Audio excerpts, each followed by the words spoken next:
Chapter 795. Louis Han continued to work. At about 4 o'clock in the afternoon, he suddenly received a call from her. Seeing the two flashing words, Louis Han felt like he was dreaming. He was stunned for a moment before he picked up the phone. Qian. Han, are you free? Louis Han glanced at the few lines of code on the computer and nodded. Yes. Come to the hospital. Grandpa wants to see you. Grandpa wants to see me? Louis Han was even more surprised. Since Li Xiqing came back, Captain Li had not come to him again. Louis Han understood, but he never expected that after more than a month, Captain Li would come to him again. Yes. Which hospital? I'll be right there. Louis Han picked up the car key on the table and stood up.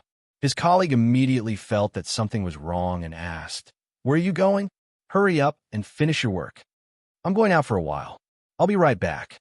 Then, Louis Han was already out the door. Damn, this kid. Louis Han ignored the shouts behind him and quickly drove to Kingstown Military Hospital. After arriving at the ward that Su Qianxi mentioned, Li Xiqing and Su Qianxi were both in the room, and the children were also obediently staying in the ward. Captain Li was half sitting in the ward.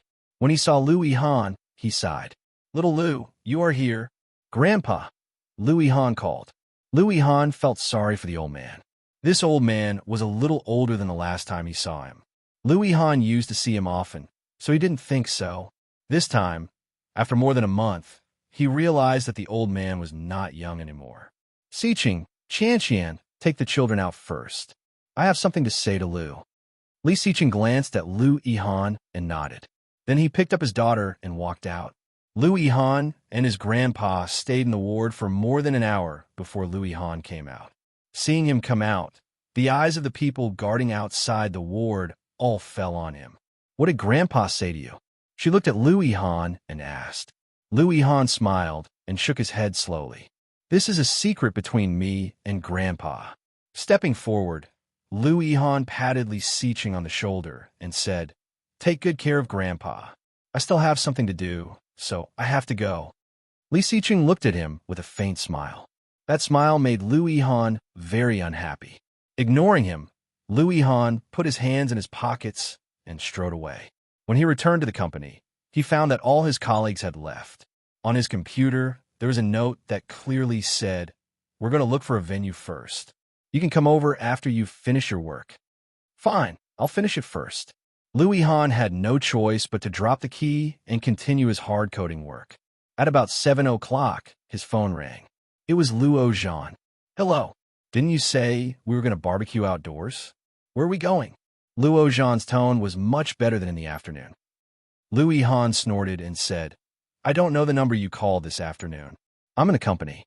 You're upstairs in your company? I just drove downstairs. You can come down. When Luo Zhan said this, his face unconsciously burned. He coughed lightly and said, Don't get me wrong. I just want to go the same way. Chapter 796. Humph, what's the big deal? Luo Zhan hung up the phone unhappily and made the same phone call in the afternoon. After getting the address, he waited for another half an hour and still did not see Louis Han come down, so he drove to the place. He found that the scene was a get-together. There were several barbecue stoves, all of which were Louis Han's colleagues. There were all kinds of drinks and beers around, and there were more girls than he expected. Hot older women, cute Lolas, and hot and sexy stunners. At the moment he arrived, all eyes were focused on him. Seeing Luo Zhan, Lao Li immediately greeted him and shouted, Xiao Luo, you are here. Luo Zhan was stunned, pointed to the beauties around him, and said, they're the beauties in Xingfeng, which we cooperate with. What do you think? Beautiful, right? Lao Li smiled and greeted several beauties, waved, and said, This is the famous domestic hacker I mentioned to you, Z. His real name is Luo Zhan. Then, Lao Li clearly noticed all kinds of hot eyes from the beauties around him. Lao Li suddenly thought of something, turned his head, and asked, By the way, in the afternoon, I heard from Lu that you have a girlfriend? Really? Luo Zhan smiled, facing the hot eyes around him, and nodded. Really? It's just that my girlfriend is usually busy with work, so I didn't bring her out with me. Well, I believe you. Louis Han's voice came from behind. Louis Han was shaking the key in his hand, which attracted many people's attention. Luo Zhan's body stiffened, and he turned his head to look. The street light behind Lu Yihan shone on his back, and he came against the light. With a sunny smile on his face, Luo Zhan suddenly felt a little dazed. It seemed, I haven't seen him for a long time. How could he be so much taller than me? Was he so tall before? Then, Luo Zhan looked down and found that Lu Yihan had changed his car to a Mercedes-Benz. When the girls saw Lu Yihan's figure, face, clothes, and car, their eyes all lit up. This is the boss of our company, Lu Yihan. You should know him, right? Oldly introduced, looking a little indignant. This guy is 26 years old this year, and he's still single. If my female compatriots fancy him, they'd better hurry up. As soon as he said that, the girls chatted even more enthusiastically, and many of them walked towards him. Luo Zhan shook his head, took a bottle of beer from the side, and sat on the side. Lu Yihan was pestered by the girls. With a smile on his face, he quickly said he needed to go to the bathroom and ran away. In the blink of an eye, Luo Zhan drank more than half a bottle of beer. He was also a little anxious, so he followed him to the bathroom. But before he walked in, he heard a woman's exclamation. A beautiful and sexy woman happened to bump into Lu Yihan at the door of the washroom. The bag in her hand suddenly fell to the ground, and the contents inside were scattered all over the ground. Mascara, foundation, eyeliner, wallet, Luo Zhan sneered. Trap. It was full of tricks. Chapter 797. Then the man apologized affectionately and said, I didn't mean it. At this time, girls would blush, turn their heads, and then, damn, Luo Zhan cursed. Lu Yihan squatted down to pick it up, but the woman's level was much higher than Luo Zhan had imagined. Squatting down was fine, but she was showing cleavage. My God, which man could stand it? No one noticed that Luo Zhan was watching. Lu Yihan looked straight ahead and said while helping her pick up the things, Sorry, I didn't see you just now. The woman looked at Lu Yihan and said, It doesn't matter. I saw you. You seem to be absent-minded. I had already avoided you, but you still bumped into me. Tell me, how do you want to apologize to me? Damn. Luo Zhan deeply felt that he had underestimated the tricks of this world. Lu Yihan felt a little embarrassed and said, Are you from Xingfeng? Yes. The woman quickly took the things and chuckled. Thank you. She was about to stand up, but the high-heeled shoes seemed to twist, and then the woman fell into Lu Yihan's arms. Luo Zhan was stunned. He only heard the woman scream. Holding Lu Yihan's hand with both hands and rubbing Lu Yihan's arm with her surging breasts. What a coquettish bitch. Luo Zhan felt that he couldn't stand it anymore and strode out, but he heard Lu Yihan's voice. Are you okay? I'm fine. I just feel a little dizzy after squatting for a long time. I'll be fine after a while. Pretentious. What a pretentious bitch. Luo Zhan strode up and shouted, Lu Yihan. Lu Yihan looked back and saw that he was obviously not very happy. He asked, Are you looking for me? No. Luo Zhan glanced at the woman and said, Don't you want to go to the bathroom? Let me help you. Your kidneys are already weak. Don't hold it in. The woman's face turned a little ugly, and she looked at Lu Yihan strangely. Kidney deficiency? He looked tall and powerful, but she couldn't tell that this kind of man had kidney deficiency.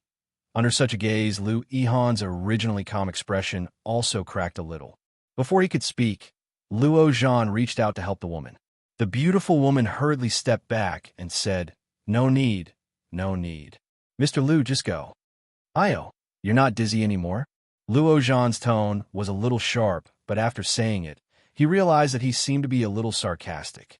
He coughed lightly and pretended to be happy. That's great. Let's go back first. It always takes him a long time to go to the bathroom. Luo Zhan. Lu Yihan's face darkened as he roared. Luo Zhan pulled the woman back and said, You're welcome. This is what I should do. His footsteps were so fast that the woman stumbled and almost fell. Are you Luo Zhan? The woman obviously knew him and asked, What's your relationship with Mr. Lu? Oh, we lived together for a while. You don't live together anymore. Yes, this guy has too many bad habits. He doesn't like to be clean. He doesn't like to take a bath or wash his feet. More importantly, he doesn't like to flush the toilet. I can't stand it. He likes to sing every morning, and his singing is terrible. In the beginning, I tried to persuade him, but later I found that I couldn't persuade him, so I moved out. Sigh. This kind of person is unlucky. The woman looked understanding and smiled awkwardly. That's not very good, isn't it? The few girlfriends he had couldn't stand him. Oh, by the way, do you like him? Juan Lily. Gee, I didn't expect you to be like this, Lu Ihan. Chapter 798. The woman smiled, shook her head, and said, No, I just accidentally bumped into him. I thought you were interested in him. Why don't you choose me instead of him? Luo Zhan smiled with satisfaction. Before the woman said anything, he walked toward the crowd. The woman looked at Luo Zhan's back gratefully and muttered to herself, He looks very tall and handsome. I didn't expect him to be such a person. Ah, what a pity. When Lu Yihan came out of the bathroom, many girls looked at him differently. Luo Zhan was drinking beer with Lao Li, and there was a girl sitting next to him. They seemed to be chatting very well. Lao Li thought that Lu Yihan must be the most popular person tonight, but who knew that the limelight was stolen by Luo Zhan. Lu Yihan was also at ease. He talked with his colleagues for a while. Seeing that more and more people surrounded Luo Zhan, he also walked over with a beer bottle. Luo Zhan was talking to a girl about watching a movie. The girl looked coquettish and shouted, Little bunnies are so cute. Why do you eat little bunnies? It's too cruel. Luo Zhan laughed out and said, Little bunnies are very cute. Why do you also eat little bunnies? The crowd burst into laughter, and someone directly spat out a mouthful of beer. The girl blushed on the spot, stamped her feet, and said coquettishly, Luo Zhan, you are so bad. I said chicken. You could say little bunnies. Why can't I say little bunnies? Luo Zhan looked innocent and shrugged. Lu Yihan inexplicably felt a little uncomfortable. This guy was really easy to attract. So was he single just because he liked men? Otherwise, with his glib tongue, how could he not have a partner? Lu Yihan pouted, got up, took out the key, and left after saying goodbye to his colleagues. Looking at the time, it was only 9 o'clock in the evening. So boring. Lu Yihan drove past the famous bar street in Kingstown, but suddenly he saw a familiar figure. At the moment, he was walking out with a girl, wearing a cool black leather coat, looking a little handsome. Suddenly stopping, Lu Yihan looked over. That figure, that face was clearly Luo Zhan. However, wasn't Luo Zhan still barbecue outdoors? How could they get here so quickly? Moreover, he changed his clothes too quickly. He was clearly wearing a set of loser sportswear just now. Luo Zhan pulled, and pressed the girl against the wall. Then, he lowered his head and kissed her deeply. Surprisingly, the girl didn't resist. She hugged him with both hands and catered to him. After kissing for more than a minute, their movements became more and more passionate, and Luo Zhan actually put his hand under the girl's skirt. Lu Yihan's eyes widened, and he cursed in a low voice, so open. Fortunately, the girl pressed his hand down and seemed to say something. Luo Zhan laughed, then pulled the girl up and walked down the stairs. The two soon walked to a nearby parking lot. Hey, this guy. Lu Yihan suddenly felt a little ridiculous. He had been so guarded against him these days. It turned out that Luo Zhan still liked women. However, that day in Ireland, Luo Zhan's expression did not seem to be fake. Could it be that this kid was a double? Chapter 799. Just when he was almost home, his phone rang. It was Luo Zhan. Lu Yihan snorted and picked up the phone. Hello. Luo Zhan's voice sounded not very sober. Did you drink too much? A little. I can't drive. Where are you? His voice did sound a little drowsy, but Lu Yihan didn't want to talk to him anymore. He drove the car into the underground parking lot and said lazily, I'm going home. How could you do this? Luo Zhan's voice became loud. You didn't say anything. I was drunk to death by these girls. Lu Yihan snorted, unfastened the seatbelt, opened the door, and didn't care. I see that you are also having a good time. Let the girl just send you back, or the two of us can go to a room and have fun. That's all. Bye. Luo Zhan's phone was hung up. He scratched his head in annoyance and scolded. You have no conscience. Damn, do you have to be so careful? Luo Zhan, what are you doing inside? The beauty is waiting for you, loudly shouted. Luo Zhan put away the phone and shouted, I know. In a luxurious bar, all kinds of beauties came and went. Some were enchanting, and some were energetic. Many men swept their eyes over the beauties, looking for their next target. Among them, a woman in a red dress was the most eye-catching. Many men at the scene were attracted by her, which made her unhappy. Her white and tender legs were crossed, sitting on the high bar chair. Under the red dress, it was dazzling and dazzling. A young and handsome man came over with a slender and beautiful crystal glass, sat down next to the beauty, ordered a glass of Bloody Mary, and then looked at the beauty, thinking that he was handsome. Beauty, you don't look very good. Are you alone? Lily turned her head and looked over. Her beautiful eyes turned slightly, and she ignored him. The man was not discouraged and chuckled. Is it convenient for me to sit here? Aren't you already sitting here? The man laughed. My name is Shun Jilia. What about you? Why should I tell you? Lily gave him a flirtatious look, which was even more enchanting. Mr. Shun, when you see a beautiful woman, will you seduce her like this? No, no, no. When I make friends, I never look at appearances. Shun Jilia suddenly reached out and moved his hand to Lily's ear. Lily was shocked and was about to avoid it when she suddenly heard a soft sound in her ear. She turned her head and saw a bright red rose. Shun Jilia retracted his hand. Do you believe in fate? Some people only need a glance to confirm that it's you. As he spoke, he gave her the rose in his hand and smiled brightly. What's your name?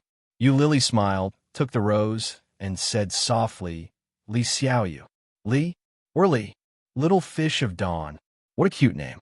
The bartender at the bar handed over the prepared Bloody Mary. Try the specialty here. It's a very special wine. When Lily saw the wine, she laughed to herself. This wine didn't smell like alcohol at first, but it had a strong after effect. Many people used this wine to deceive some girls who were not very sensible, and then they could do whatever they wanted. Chapter 800. Bloody Mary, the Nobility of Wine. Shun Jilia winked. Lily smiled, pushed the wine back, and said, I'm sorry, I like red wine. How about a bottle? Lily gently put her hand on Shun Jilia's hand and tempted him. How about a bottle of 82 La Fight to take away? Such a stunner, such a stunning beauty. Who could resist? Shun Jilia felt his throat tighten, touched her hand, and asked, Where to? Lily looked calm, looked at him, and pushed him back. Didn't you just want to take me away? Shun Jilia smiled, nodded, looked at the person at the bar, and said, 82 La Fight, do you have it? Yes. Soon, the bartender took out a bottle and handed it to them.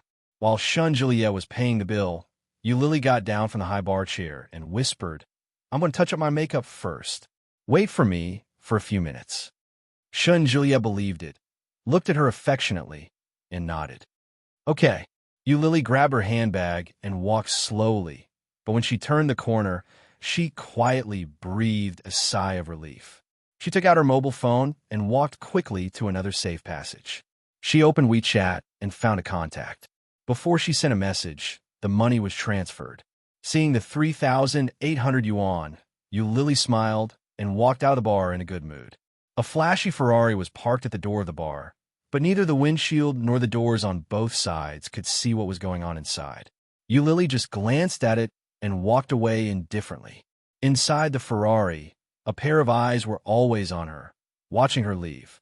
Su Chung watched her leave, glanced at Oh Ming in the passenger seat, and said, Mr. Oh, Miss Yu has paid off all the debts. I checked her transfer records. It seems that she borrowed 5,000 yuan from Li Xiqing's wife before. Later, she sold a few bags and got more than 300,000 yuan. After paying off Mrs. Li's money, she borrowed 200,000 yuan from a man named Louis Han. It has been more than a week. The pressure around Oh Ming was getting lower and lower, and he looked ahead with a cold face. Lily's tall and slender figure in red looked beautiful and graceful. She's not working now? Yes. Every night, I go to the bar. To be a wine tray. Oh Ming's face darkened, and he narrowed his eyes. A bartender?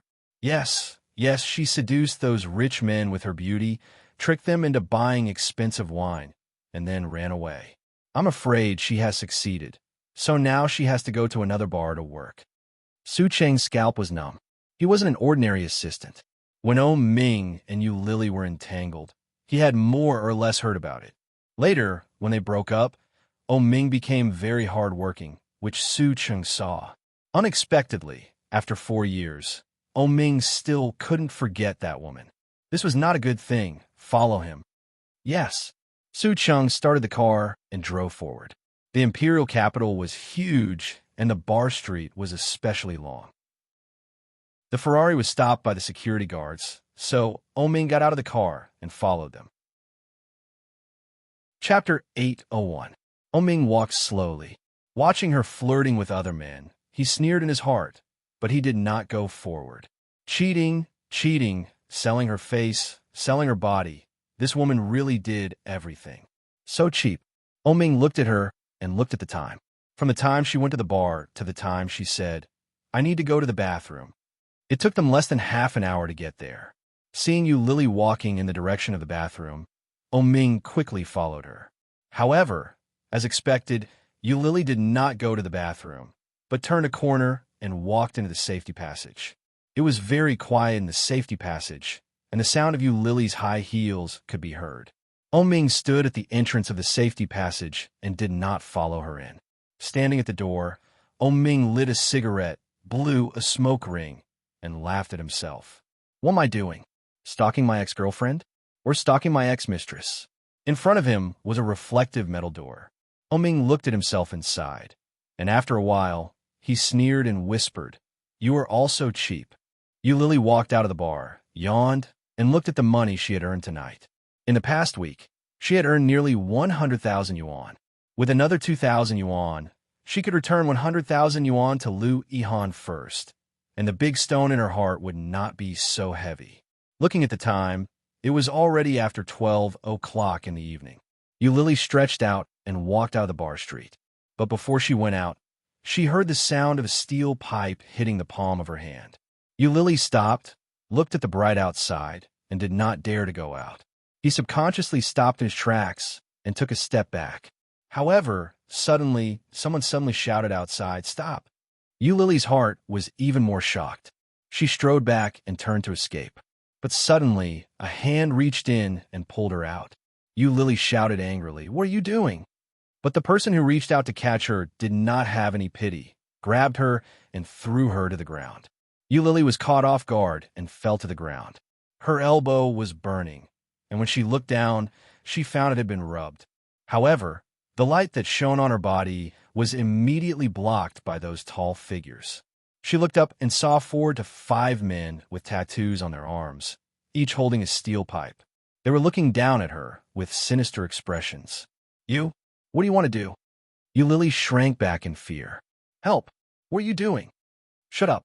The men with big tattoos looked at her, and one of them was chewing gum. Suddenly, he spat out the gum and spat it on Yu Lily's head. Yu Lily exclaimed and quickly slapped away the chewing gum. "Take out your phone." A man reached out with a steel pipe in his hand. "Isn't it easy to earn this kind of money? So many fools have been taken advantage of by you so much that even their parents wouldn't be able to recognize them. Feel good, right? Cell phone." Yu Lily's body trembled, and she took out her cell phone with a trembling hand. The man took the cell phone and sneered, "Oh, it's the latest iPhone. Unlock it." Yu Lily unlocked the screen. The man clicked into WeChat and went straight to the WeChat wallet. He looked like he had seen a ghost and shouted, "Wow, more than 90,000 yuan. So much money, you can spend it. Anyway, it's so easy for you to earn money.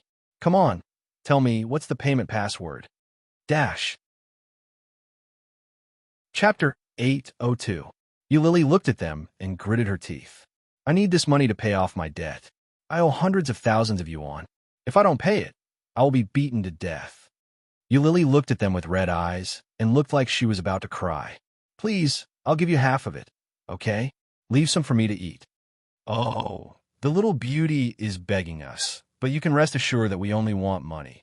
Be good, don't be rude. What's the password? Just transfer it to us." He played with the phone and looked surprised. "It turns out that you don't need a password. Come on, open the lock." Then he pulled Yu Lily's hand forcibly. "Good girl, I'll help you withdraw cash. Just give me the card. Tell me the password, and I'll get it myself. Lily grabbed her hand desperately, and her tears were about to fall. She shook her head and said, I really owe a lot of money, and the date of paying off the debt is coming. You are forcing me to the road to death. Don't say that. We are all in the bar street. Who doesn't know each other? Look at your famous brands. Who will believe that you owe money? The big man sneered. I have been watching you for a long time. Several brothers have asked me about you. If you don't give me money, I will give you to the police. You think you're a bartender, but in fact, you are a swindler. What's the difference between you and us? As he spoke, he had pressed his finger on the middle button. The withdrawal was successful. Another man squatted down and grabbed Lily's bag. After finding the card that had just been withdrawn, he asked, What's the password? Lily looked at them, full of despair. Suddenly, he heard footsteps behind him. This was the safe passage for employees to go to and from work. At this time, there should be few people going in and out. Everyone turned to look at the passage. Under the golden lights on the roadside, the passage looked particularly dim. There was smoke coming out of it. The smoke was very thin, and it was obviously the best tobacco. The sound of leather shoes came out, and everyone saw a straight and tall figure. Dressed in a burgundy checkered suit, he walked out leisurely, holding a cigarette between his long fingers. His eyes were slightly narrowed as he walked out. Slowly looking around, Ming slowly exhaled a mouthful of smoke and asked, What are you doing? Lily didn't look back, but when she heard the voice, her breathing suddenly quickened. Even her heartbeat seemed to suddenly slow down, and her back stiffened. She didn't dare to look back, but she could clearly sense that he was behind her. The wondrous feeling was like a tide surging over her head, robbing her of her thoughts and defeating her inch by inch. When the big flowery arms saw Ming, they all straightened up in displeasure and shouted, Who are you? Ming stood there calmly. Suddenly, his phone rang. His movements were neither too fast nor too slow, exuding a natural aristocratic aura. Ming picked up the phone, puffed out a smoke ring, and grunted in acknowledgement. Behind a European first-day bar, the safe passage is here. Ming's voice was not flustered at all, as if he was just chatting with the person on the phone. But when the person in front of him heard it, his face changed, and he roared, Hey, stinky boy! Then, he swung the steel pipe out with a threatening face. Ming suddenly raised his eyes. His pair of shimmering peach blossom eyes seemed to flash with a sharp light, as if they were sharp blades. Such an attitude caused that person to laugh out loud in anger. He cursed, Bastard! He swung the steel pipe and threw it toward Ming's face. Authors Weibo, Uncle Juan Lily VIP Group, 551949-349. Chapter 803.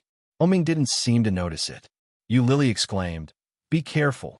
Almost at the same time, Lily got up from the ground, but in a moment, she heard a dull bang sound. She opened her eyes wide and looked at the top of her head. She saw Ming reach out and hold the steel pipe firmly in his hand.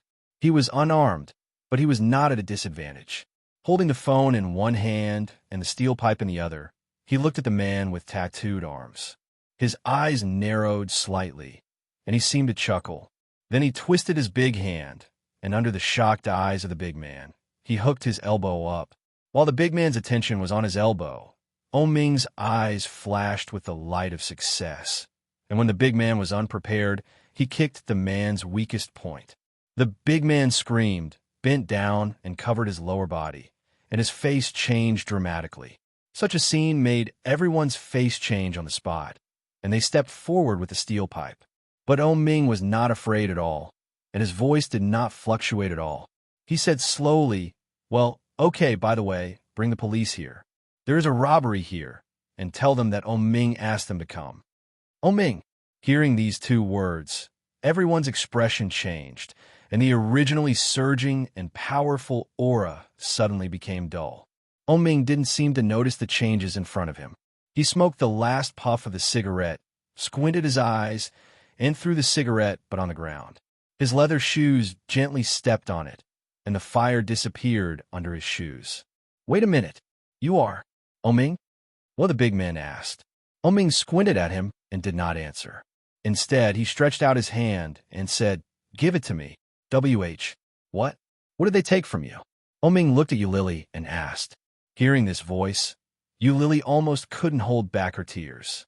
There was a surge of heat in her eyes, but soon she calmed down and said, "Mobile phone and bank card. Give it to me."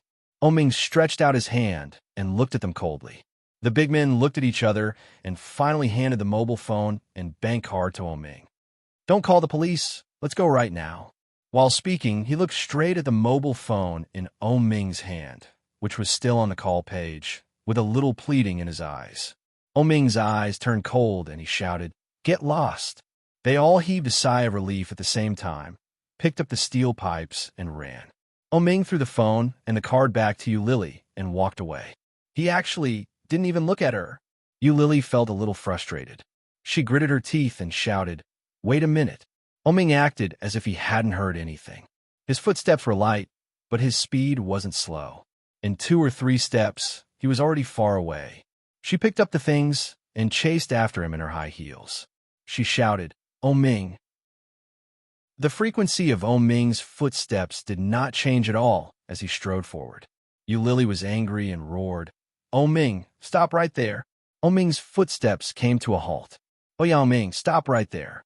Such a tone, it was no different from how it was in the past. It was as if the person standing behind him was still the old Yulili. However, it was a pity. The Oming of today was no longer the Oming of the past.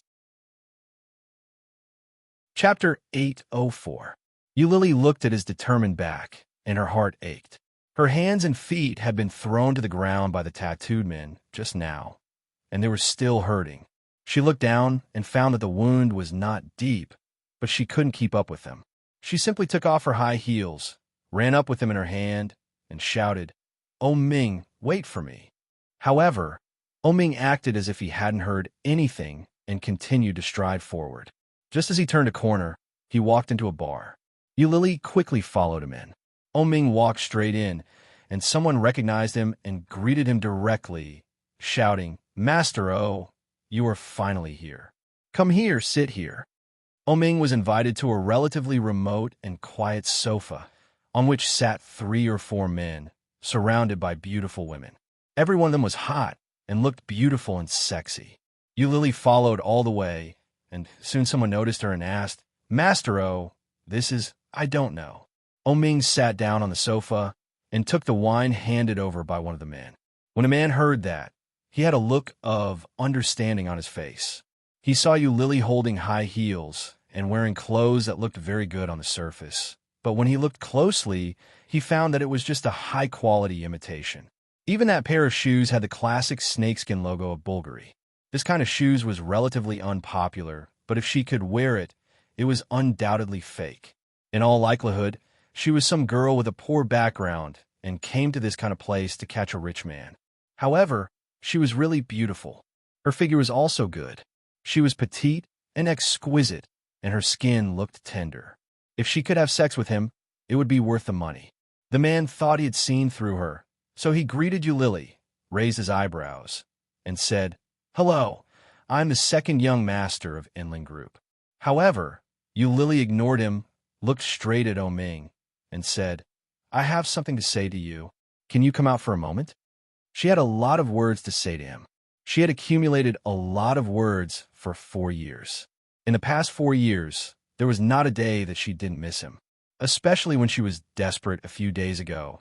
She missed him so much that she almost went crazy. Oming squinted at her, took a sip of wine with a smile, and did not speak. Holding a glass of wine, she coiled around him like a water snake and said in a sweet voice, "If every woman pesters him like you, our master will be busy to death." Master O doesn't want to talk to you now. I advise you to go out quickly. There may be some hope to hook up with other rich men, but Master O, that's right. A young lady also came over and stood on the other side of Oming. The #1 bachelor in the capital is our Master O, and the #1 dream lover of single women in the country is also our Master O. You should be happy to see our Master O. Let's go. Yulili put her shoes down and quickly put them on. She looked at Oming with a pair of beautiful, big, watery eyes that seemed to be able to speak to him. There wasn't even a single word, but there was a dazzling halo that made people unable to help but pay attention to it. Chapter 805. Since when can anyone come in our bar? Oming took a sip of wine and looked at second young Master Chu. Don't you think it's a bit degrading to let such a person in? These words were like a sharp arrow, piercing her heart, and she was instantly dripping with blood. Who was Oming talking about? Eulili looked at him, pursed her lips, and did not move. Didn't you hear? You are standing here and degrading us. Go away. A young lady held a glass of wine, and under her long, false eyelashes, her eyes were full of contempt. You have been driven away like this, but you still don't leave. You are too cheap, aren't you? Another young lady echoed. Who do you think you are? Shut up. Eulili looked at them and shouted with a sullen face. I am talking to Oming. Can you replace him? When the two women heard this, they were speechless and looked at Oming.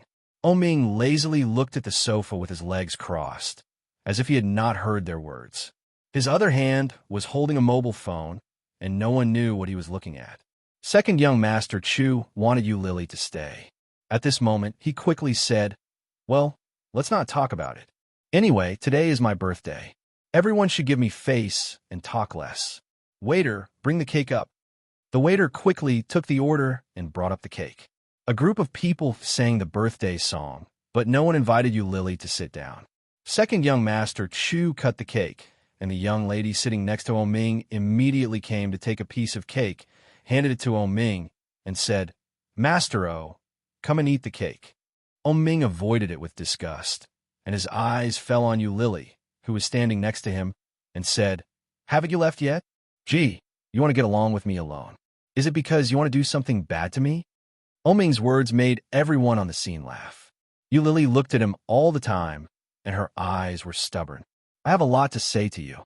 Say it now. Oming straightened up, put down his crossed legs, and looked at Eulili. If you have finished, get out of here. Eulili breathed quickly, and her eyes were slightly hot. Looking at his sloppy face, she said seriously, I really have something to tell you. Alone. Sure enough, you're plotting against me. Leave. I'm not interested in a slut like you. Oming wrapped his arms around the two young ladies beside him. The two women saw the surprise in each other's eyes and snuggled up to him. Don't let me see you in the future. You spoil my appetite. Oming, Eulili took a step forward. Suddenly, her hand accidentally hit a hand that was holding a cake. The woman on Oming's right side cried out in surprise. The cake in her hand fell and landed on Oming's leather shoes. The scene was silent. Eulili's eyes widened as she stared at it. Her heartbeat suddenly accelerated. Oming looked like a sloppy person, but when it came to certain things, he had a strange obsession with cleanliness. For example, a close-fitting shirt, a car, and leather shoes. As expected, Oming's face immediately darkened. The woman was so scared that her face turned pale. She immediately grabbed the cake and shouted, I'm sorry, Master O. I'm really sorry. Get out of my way. Oming's voice was surprisingly cold. It's none of your business. The woman was stunned and looked at Oming. Chapter 806. His gaze was like a blade, carrying with it a cold and sharp edge, causing her to freeze on the spot. Eulili looked at him, her eyes redder, and she couldn't believe it. What did you say? Are you deaf? Oming looked at her with a cold face, but his lips were curved with a contemptuous and sarcastic smile. Tell her. Another woman sitting next to Oming looked at Eulili and said, Are you deaf? Master O asked you to lick it clean. Eulili's nose was sour, and she looked at him incredulously. Her voice was a little high, and she shouted, Oming. Second young Master Chu saw that Oming was really angry. After looking at his companions, he stopped them with a stern look and said, How can you call our Master O's name? Did you hear that? You'd better obey Master O's order. Otherwise, Oming squinted his beautiful peach eyes slightly, put his feet on the table in front of him, lifted his toes, and said with no expression, Lick it clean, otherwise you'll have to bear the consequences. The woman, who was still desperately apologizing, seeing such a situation, stood up, went behind Eulili, pushed her hard, and said, "Didn't you hear? I asked you to lick it clean." Lily's breathing became more and more rapid, and her eyes became redder and redder. Looking at Ming's shoes covered with cake in front of her, she was pushed and staggered. However, her body was still straight, and she looked at Ming and said, "Oh." As she spoke, her nasal voice became more and more heavy. "Do you have to humiliate me like this?" Hearing that, Ming suddenly laughed. He lowered his head and looked down. That delicate and beautiful face was indescribably evil. Ming's beautiful and coquettish face made the girls at the scene couldn't help but stare at him, and their cheeks became slightly red. "Humiliate?" Ming repeated these two words, and his smile became wider. Suddenly, he raised his eyes and looked at Lily.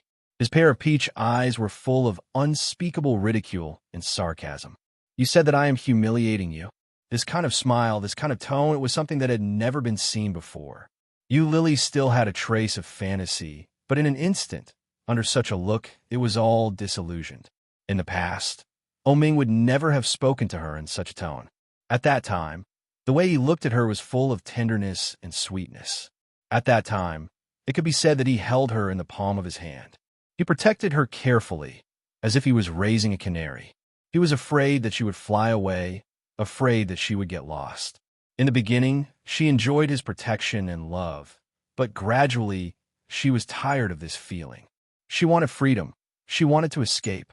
But now, he had succeeded in escaping, and he had paid the price of killing those two children with his own hands. So, he won't accept me anymore, right? No matter how much she longed for him, no matter how much she missed him, no matter how much she liked him, he would never treat her the way he used to. Right? Lily resisted the urge to cry. She smiled gently, shook her head, and said, "No, I'm sorry. I thought too much. I had a lot to say to you, but now, it's not necessary. Everything was all ready, there is no need." Just like that, the relationship between them completely ended 4 years ago. There's no need to humiliate yourself like that. Lily. "I'll never see you again, Ming." Lily turned around, straightened her back, and walked out. This was the last bit of dignity she had left. This time, let her say goodbye. After 8 o'clock, tomorrow will still be 8 o'clock. Chapter 807. Seeing this, Ming played with the crystal cup in his hand, tilted his head, looked at her back, and said slowly, "Did I let you go?" Seeing this, Second Master Chu immediately went forward to stop Lily and said, "Hey, you want to leave after making trouble? It's not that simple." Seeing this, Lily gritted her teeth, turned around, looked at Ming, and roared, "What else do you want? This pair of shoes is actually not expensive. They are handmade in Italy by Master Findilla. This is the last pair of shoes before he retired. I like it very much. When I bought it, it was 370,000 or 80,000 yuan. I'll give you a discount and compensate you with 300,000 yuan." Hearing this, Lily's face turned white again. "Why do you look like this?" Ming saw her face, and his heart seemed to be pricked by a needle. It was just 300,000 yuan. In the past, Lily could spend hundreds of thousands of yuan a day to buy a bag or a pair of shoes.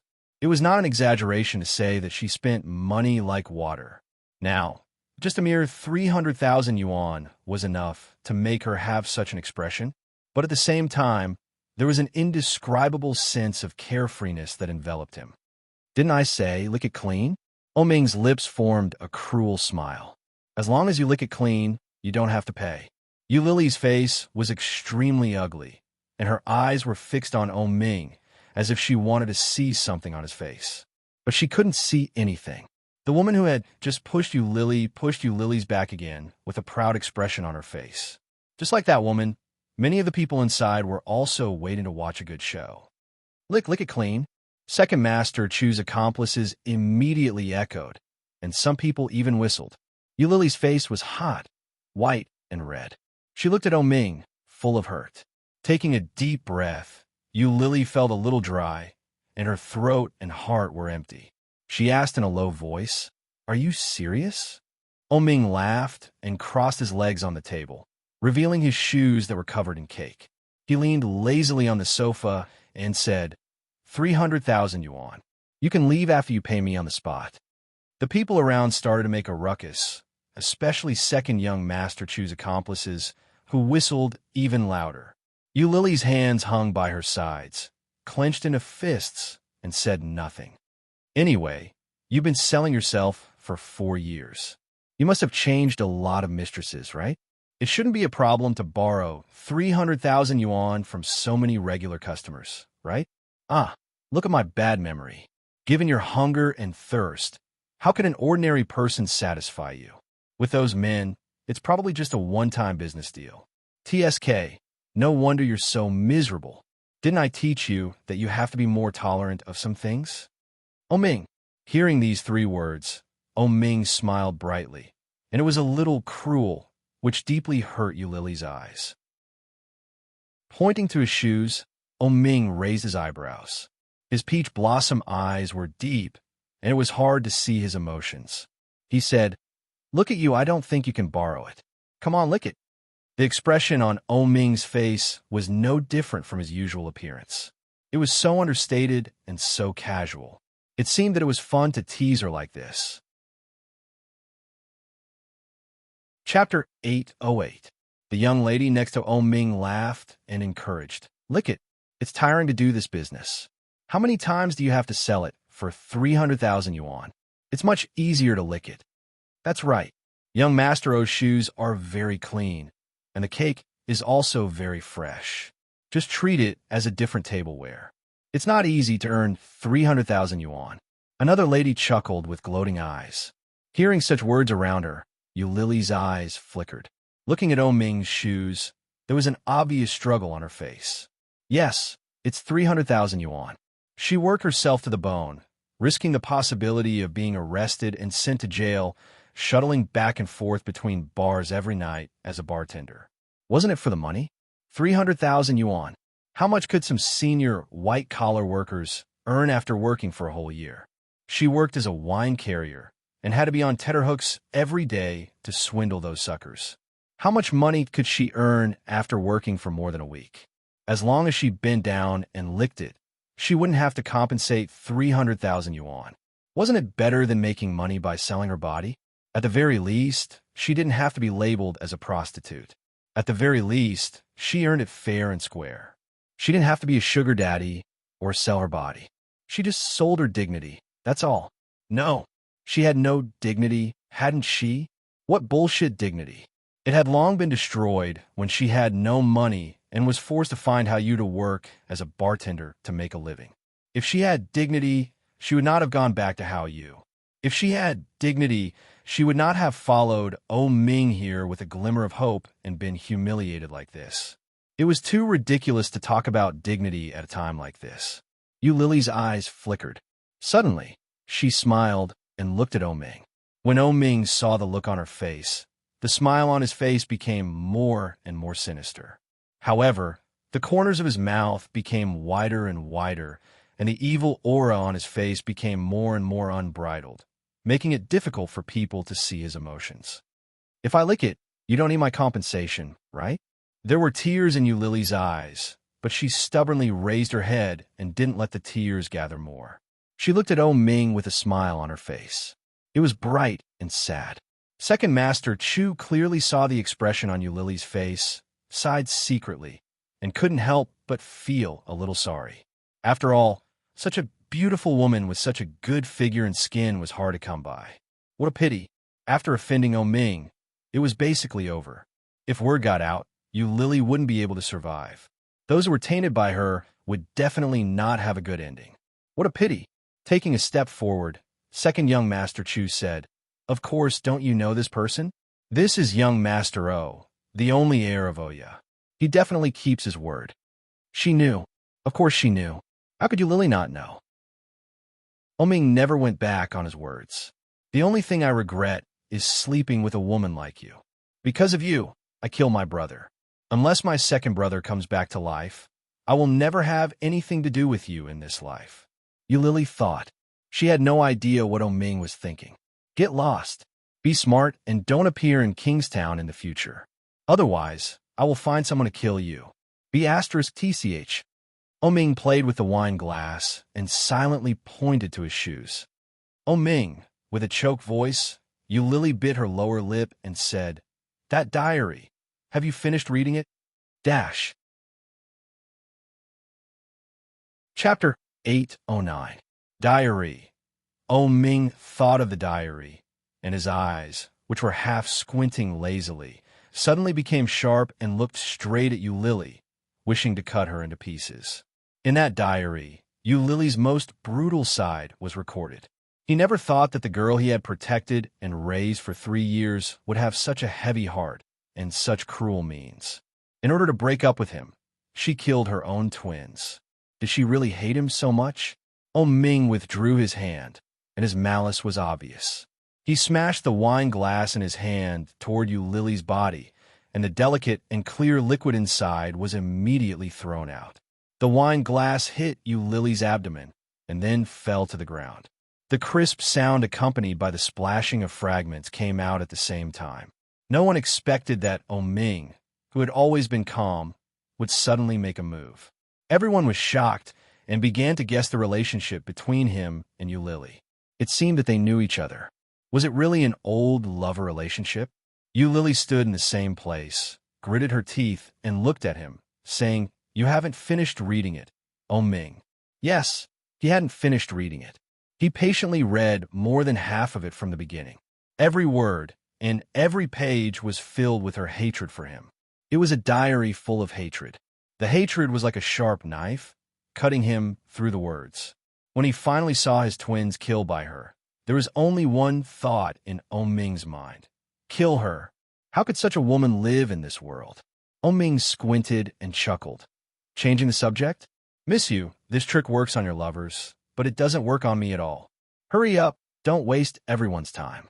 It's supposed to be used for pleasure. Otherwise, do you think your licking is so valuable?" Lily's heart was stuffy, and she stared at him with red eyes. He was serious, and he really hated her. Lily's heart was stuffy and painful. Under everyone's expectant eyes, she stepped forward step by step. Seeing Lily's action, the scene immediately boiled. Second Master Chu's companions whistled, and the ladies next to him held their hands and looked at her with interest. As she approached, she stared straight at him and said, "Now that the diary is gone, it's probably in Lida's hands. So what?" Ming stretched out his foot. "What's the use of reading a whore's diary other than knowing how you work?" His words caused the surrounding people to laugh. Lily's fists hung by her side, and she gritted her teeth to hold back. Humiliation. Ming knew her too well. He knew best what kind of words would hurt her the most. Lily was well aware of that, so she sneered and pretended not to care. "You were the one who taught me all the postures that I, the whore, know. Weren't you happy when you were teaching me?" Ming stopped smiling and looked at her with a sullen face. Chapter 810. Lily saw his increasingly gloomy face and laughed happily. "You look tall and powerful, but in fact, you only last 5 minutes each time. Oh, sometimes less than 3 minutes, and you are embarrassed to go to the doctor. Ming, this is an illness, and you have to treat it." Hearing Lily's words, everyone looked at Ming in unison. Through their conversation, the bystanders already had their suspicions about their relationship. Hearing this topic at this moment, maybe it was true, provoked me. Ming leaned lazily on the sofa and chuckled. "Are you sure you don't feel good every time?" Lily saw his smile and felt a little scared. She sneered. "Do you think you can? I can only pretend to have orgasms every time to cater to you. Otherwise, will you let me go?" Ming smiled and looked away, put his feet down, stood up, and walked toward her step by step. Lily felt something was wrong and subconsciously pushed back. However, Second Master Chu behind her immediately pushed her. Ming opened his arms and held her in his arms. Lily's heart jumped, looked up at him, and suddenly breathed quickly. The distance between me and him is so close. However, Lily saw the gloomy look in Ming's eyes, and she was alarmed. Before she could recover, her body was suddenly pushed and fell on the sofa. The beauty sitting next to her immediately avoided. Lily struggled to stand up, but before she could support her body, she felt a hot body covering her body. Unprepared, her lips were sealed. Oming's mouth had the smell of tobacco and liquor. The clear touch and smell told her that it was not fake. But this was still a public place. The people next to them screamed and sat aside excitedly. Lily's heart was in pain, and she struggled hard with her hands and feet. However, Oming easily grabbed her hand and raised it high above her head. Lily's hands were very thin, and one of Oming's hands was enough to hold both of them. Every time you do this, can't you change your way of struggling, huh? Oming's eyes did not contain any warmth, and there was even a sense of revenge in his peach blossom eyes. Didn't you say that I didn't make you feel good? Why don't you try it in front of everyone? Lily was so scared that she shouted, "What do you want to do?" "Oh." Oming stuffed all of her words back into her stomach. His other big hand unscrupulously touched her waistline and easily tore apart her red dress. Lily only felt that her body was cold, and her chest was suddenly exposed, revealing the pink silicone. Everyone was even more excited and picked up their mobile phones to shoot videos. Oming's kiss was aggressive and punishing. His strong, manly scent made her even more afraid. But inexplicably, as she twisted her body, she felt an indescribable numbness, and she couldn't help but moan. Oming's eyes turned into crescents as he pulled her up. Wherever his big hands passed, the sound of clothes tearing could be heard. The tight waistline, full snow white, and the delicate porcelain-like skin were all you's eyes. Oh, and you was. And her tight waistline, plump snow-white breasts, and delicate porcelain-like skin all made one's blood boil. Lily. Chapter 811. She is the best. Such a stunner is hard to come by. Lily was held in his arms. Oming's big palm moved inch by inch, and his hot kiss moved down from her lips. Holding him, she screamed and didn't know where she was. With her eyes half closed, she couldn't help but reach out and hold him tightly. Feeling him from chin, collarbone, the scream suddenly pulled Lily back to reality. She looked around, and the stimulation under the eyes of the public made her legs tighter. Bursts of excitement came like a tide. Lily couldn't help but raise her head, which brought the atmosphere of the scene to the peak. Oming's breath was calm, and his hair was slightly messy. He pressed her on the back of the sofa and whispered with a smile, so fast. The 3 words directly made Lily feel even more humiliated. People around her were looking at her, and some people were taking photos with their mobile phones. On Oming's body, his clothes were still neat and tidy, but they were a little messy, and they looked neat and blurry. And at this moment, unrestrained, unclothed, battered, and exhausted, facing so many cameras and covering her face, Lily pushed him away forcefully. Her eyes were red, and her tears were about to fall. But Oming didn't let go, but lifted her torn clothes and said, "Is it good? Do you want to do it again? So many people are watching your performance. Don't let them down." Lily's tears fell, and she raised her hand to slap Oming's face. Slap! The loud sound made the people around quiet. The slap made Oming slightly tilt his head, and his eyes darkened. Lily almost broke down and cried. She pushed him away, gritted her teeth, pulled up her clothes, picked up her bag, stood up, and ran away. Being pushed like that, Oming's eyes darkened. Looking at her fleeing figure, not only did his heart not feel the slightest bit of joy that he had imagined, but there was a familiar yet unfamiliar dull pain in his heart. He reached out and touched his cheek, which was burning because of the slap, and chuckled. Facing the people around him, he threatened with an evil smile, "If today's things leak out, you can try it?" The people who were excited just now immediately felt like a basin of cold water had been poured on them, and they deleted the photos and videos in embarrassment. Lily had never felt so embarrassed before. Her tattered clothes couldn't hide her body at all. Embarrassed, humiliated, what is self-respect? What is dignity?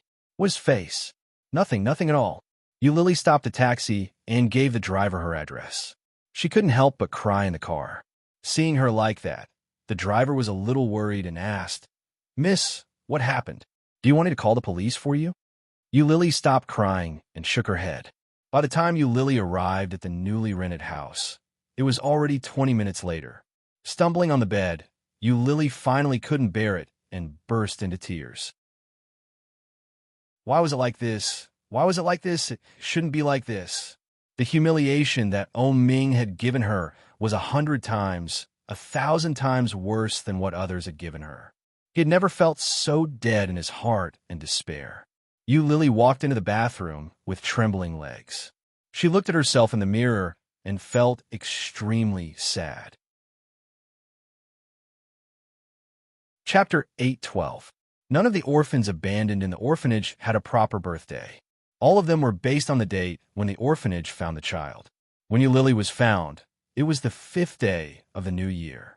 Because of the special date, if you worked during that time, you would get 3 times the salary. Therefore, in the past 17 years, Lily had not had a proper birthday. She was either working part-time in a restaurant or as a manager in an amusement park.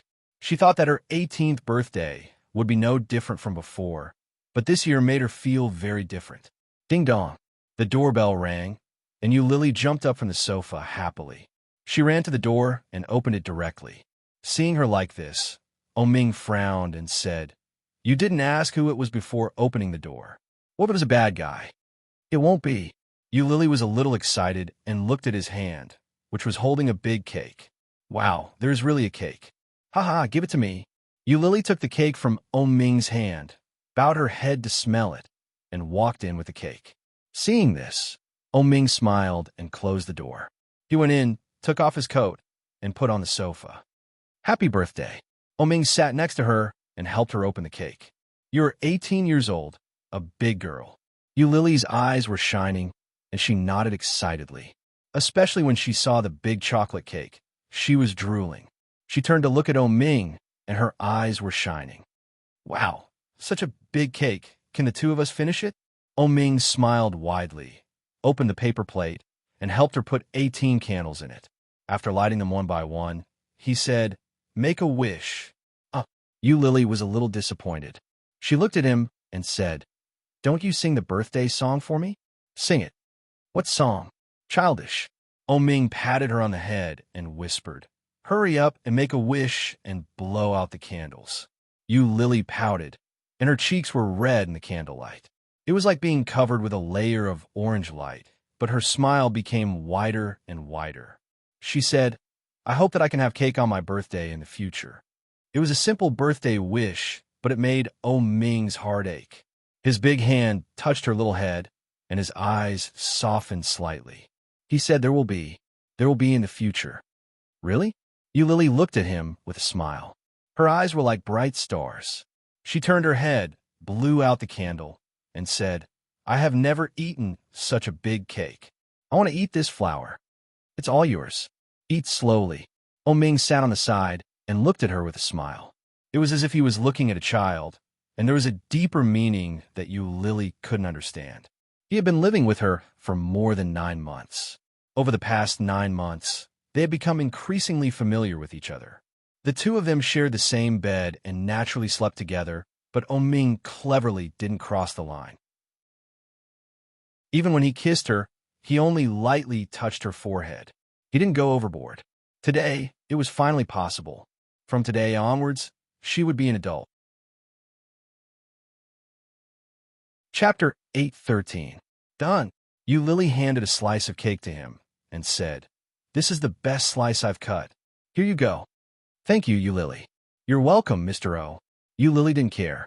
She cut a piece of cake for herself, picked up the fork, and took a bite. The sweet taste melted in her mouth. Lily felt that she was so happy that she was about to jump up. She looked up excitedly and exclaimed, "It's delicious. It's much better than Fu Lingbing's birthday cake." "Who is Fu Lingbing?" Ming asked. "When we were in high school, he was the richest person in our class. He always wore branded clothes. Adidas, Nike, and Jordan were all very expensive, and when we were in the 3rd year of high school, he had an iPhone. He was so rich." Lily said enviously while eating the cake. "If I had such a rich father, it would be great." Ming chuckled. "If you want, I could buy you anything. Do you want a mobile phone?" "No, it's too expensive." Lily looked up at him while eating the cake and said, I heard that the mobile phone costs more than 4,000 yuan. It's so expensive. I only earn 60 yuan a day in part-time jobs. How many part-time jobs do I have to do to buy such a mobile phone? Little miser. Oming tapped her forehead. We don't have to be so clear between us. I like you, and I'm willing to give you money. Just take it. If you want anything in the future, just tell me directly. I'll buy it for you, or use the card I gave you to buy it yourself. Lily stuck out her tongue and ate the cake. Seeing this, Ming magically took out a small box from his pocket and handed it forward. Here, a birthday gift. Lily was surprised. She took the box and opened it. At a glance, she saw a watch in it. Longines. It's so beautiful. Lily picked up the watch and turned it over. How much is this? It must be expensive, right? Ming was a little unhappy when he heard her mention money again. He took the watch and said, It's a gift for you. Just take it. No matter how much it costs, I'll put it on for you. Well, Lily put the empty cake plate aside and looked at the watch with sparkling eyes. Ming patiently put it on for her and asked in a magnetic voice, Do you like it? Lily looked at the watch, and the smile on her face widened. She did not hesitate and replied, I like it. Inadvertently, she looked up and found that his face was very close to her. Lily's heart jumped. She subconsciously wanted to avoid it, but Ming took the opportunity to get close to her. His hands were on both sides of her body and kissed her lips. Lily's eyes widened. The soft touch on her lips was like cotton candy, soft and sweet. Lily was stunned. O's and U's. Didn't know what. Ming squinted, held her in his arms, and slowly pressed his body down. The tip of his tongue came out and gently swept over her. Lily felt as if she had been electrocuted. Lily's hands subconsciously pushed him away. Her face was so red that it was almost hot enough to boil an egg. Lil's O's. Lil S. Her. Her you O. You. Chapter 8:14. There was a faint smell of tobacco on his body. It was a familiar smell, but when it came from her mouth, Lily still felt very strange. Mr. O is kissing me. She had expected it, but she felt unprepared. With some resistance in her heart, Lily inexplicably felt a little like crying.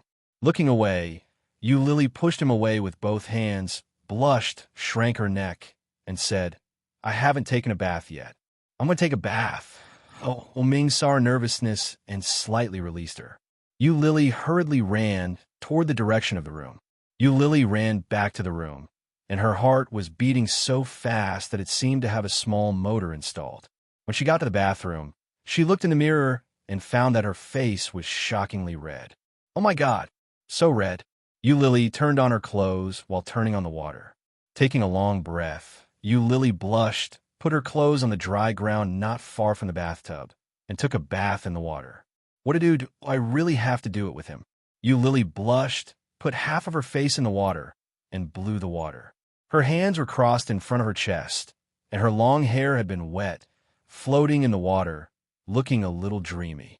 Looking at the hazy mirror in front of her, Lily blew a mouthful of water and thought of Louis Han, who had returned to his hometown for the new year. He seemed to like pure girls. If Lily got him one day and found out that she was not a virgin, what should she do? So I can't do it with Ming. But what to do? Lily soaked in the bathtub, and her face was bitter. All of a sudden, the bathroom door was opened. Lily was shocked and turned to look. Ming was standing at the door and looking at her. She quickly covered her body, and her face became redder. Looking at him, she stammered, peeped at me taking a bath. Get out. But Ming didn't mean to go out. Instead, he walked in and reached out to undress himself. Lily stupidly watched him take off his clothes, and when he took off only his shirt and pants, she suddenly came to her senses. Lily's face was burning. She reached out and pulled the clothes next to her to cover herself. She immediately climbed up and walked toward the door, trying to bypass him. But Ming easily pulled her into his arms with his big hands. The warm and soft little body was very comfortable to hold in his arms. Lily exclaimed, but Ming bowed his head and kissed her again. His actions were wild and rough, without the gentleness and tolerance he used to show to her. Yu Lily struggled and pushed with both hands. She resisted a little, but he picked her up and placed her in the bathtub. The two of them entered at the same time, causing the water in the bathtub to overflow. Yu Lily was pressed under him. She accidentally choked on some water and coughed violently. Ming pulled her up and gently patted her back. Yu Lily coughed, and her eyes turned red unconsciously, and tears quickly came out. Seeing this, Ming's eyes deepened. He lowered his head and gently kissed away her tears. His lips slowly moved down. Yu Lily's eyes became redder. She raised her hand and pushed his face away. She looked at him pleadingly and whispered, "No." Chapter 8:15. There will be no more. Such a Yu Lily, although humble and disgusting, in this world, there is only one, and there will only be one. Closing her eyes, Yu Lily opened her mouth, and the water poured into her mouth. The air suddenly relaxed and flowed out. The feeling of suffocation surrounded her tightly. Ming, goodbye forever. Bang, bang, bang. A loud sound rang out. Yu Lily opened her eyes and sat up. Bang, bang, bang. The loud sound of knocking on the door was really there. Yu Lily got up from the bathtub, wiped her body casually, put on a bathrobe, and opened the door. The door was knocked hard. At the same time, a woman's voice came in. Are you there?" Yu Lily opened the door, and a middle-aged woman stood outside. Seeing Yu Lily's head full of water, she was a little surprised and said, "Oh, did you just take a bath?" Yu Lily smiled and nodded. "Yes, what's the matter, Mrs. Landlord? It's late. It should be 2 o'clock in the morning. What are you doing here at this time?" The landlady smiled embarrassedly and said, "I just went out to throw the garbage and forgot to bring the key. The door is too heavy, so I locked it. The old man is asleep, so I want to go over to your place. I'm sorry." This was the 4th floor, and the landlady lived next door. There was only a railing between them. Yu Lily was a little dumbfounded. She shook her head and said, "It doesn't matter. Come in, and remember to bring it next time." "Okay, thank you, Yu. Your hair is so long." The landlady enviously looked at Yu Lily's long waist-length hair. "The quality of the hair is also good. If my daughter saw it, she would be envious." "Envious? I'm going to cut it." The reason why it was so long was that Ming liked it. Because of his love, Yu Lily had not cut her hair in the past 4 years, so it was very long. But now there was no need to keep it. The landlady's eyes lit up and said, "Really? Why don't you sell it to me? My daughter is making wigs. Recently, I can't get good hair, so I'm worried." "Okay." Yu Lily smiled. "Really? Then I'll let my daughter find you tomorrow." "Okay." The landlady got the affirmation and happily walked to the French window in the living room. Yu Lily unlocked the door and let her climb over the railing. Then she locked the door. His hair was wet, and water was dripping from the outside into the inside. Yu Lily let out a long sigh. After locking the door, she walked back into the bathroom. However, he didn't have the same feeling as before. It seemed that even if one was courting death, one had to find the right feeling. If he was interrupted, he would no longer have the decisiveness to seek death. Yu Lily laughed at herself. After a quick shower, she dried her hair and put on her clothes. Then, she fell into a comfortable sleep. The next day, the landlady's daughter came looking for him. Seeing Yu Lily's long hair, and seeing Yu Lily's indifferent attitude, he directly cut it with a knife.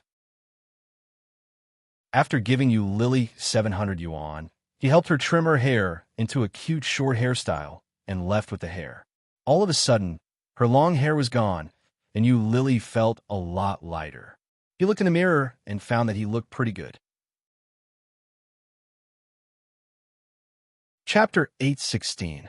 Rummaging through the wardrobe, Yu Lily packed all the valuable clothes and shoes and sent them to the second-hand market for more than 30,000 yuan. In addition to the original more than 10,000 yuan in the card, and more than 90,000 yuan from the wine tray recently, she had a total of 150,000 yuan. After transferring 150,000 yuan to Louis Han, she sent a smiley face to his WeChat. "Louis Han, I've returned you 150,000 yuan, and I'm afraid I can't return the other 50,000 yuan. Louis Han did not reply immediately, and Yu Lily counted the money. The original 3 or 400 yuan, plus the 700 yuan from selling hair, totaled more than 1,000 yuan. Seeing the money, Yu Lily felt relieved.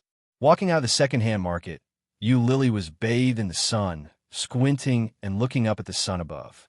It was very big, very round, and very dazzling. Picking up her mobile phone, Yu Lily took a picture of the big sun, posted it on WeChat Moments, and edited, "Today's weather is great. It seems that I haven't seen such good weather for a long time. Cherish every moment. Love. I haven't had a big meal for a long time. I'm going to have a big meal." Yu Lily clicked on her profile picture and scrolled down. The most recent WeChat Moments was the company's anniversary tour 6 months ago. At that time, she saw others posting on WeChat Moments, and she also posted one. With a smile, Yu Lily put away her phone, stopped a taxi, and went to the best Western restaurant in the capital that she knew of. Stopping the car, Yu Lily took her bag and walked in. Her figure was graceful, and her smile was light. Naturally, it became a beautiful scenery, attracting everyone's attention. In the revolving restaurant on the top floor, Yu Lily sat down and ordered a steak, her favorite chicken breast salad, a cup of coffee, and a soup. Seeing the long-lost dishes, Yu Lily smiled with satisfaction. She took a few photos with her mobile phone and saved them in her mobile phone. After wiping her hands with a wet tissue, she gracefully and slowly cut the steak. A piece of steak in her mouth, Yu Lily's heart was indescribably satisfied. Her eyes were hot, but her lips were full of smile. "It's delicious. It's been a long time since I've had such a taste." In the past few years, she was not living, but surviving. It was just that the living conditions were far more difficult than she used to be. Perhaps if he had never been happy, he wouldn't be in such a sorry state. As she ate, her eyes became hotter and hotter. She took a deep breath and picked up her cell phone to take a selfie. Compared to yesterday, the short-haired girl on the phone was less mature, less charming, and more energetic and playful. Yu Lily was very satisfied with the look of her short hair. She took a few photos and sent them to her WeChat Moments along with the photos of the dishes. She wrote, "New hairstyle. It's rare to have a big meal. I'm so happy." After the meal, Louis Han finally replied with only 2 words, "Liar." Inexplicably, Yu Lily thought it was funny and replied to him with an emoji. Evil smile. "Louis Han, your life is good. Much better than mine." "Yuli, just a so-so Louis Han. I'm busy now." "Yuli, okay." After paying the bill, he had exactly 100 yuan left in his wallet.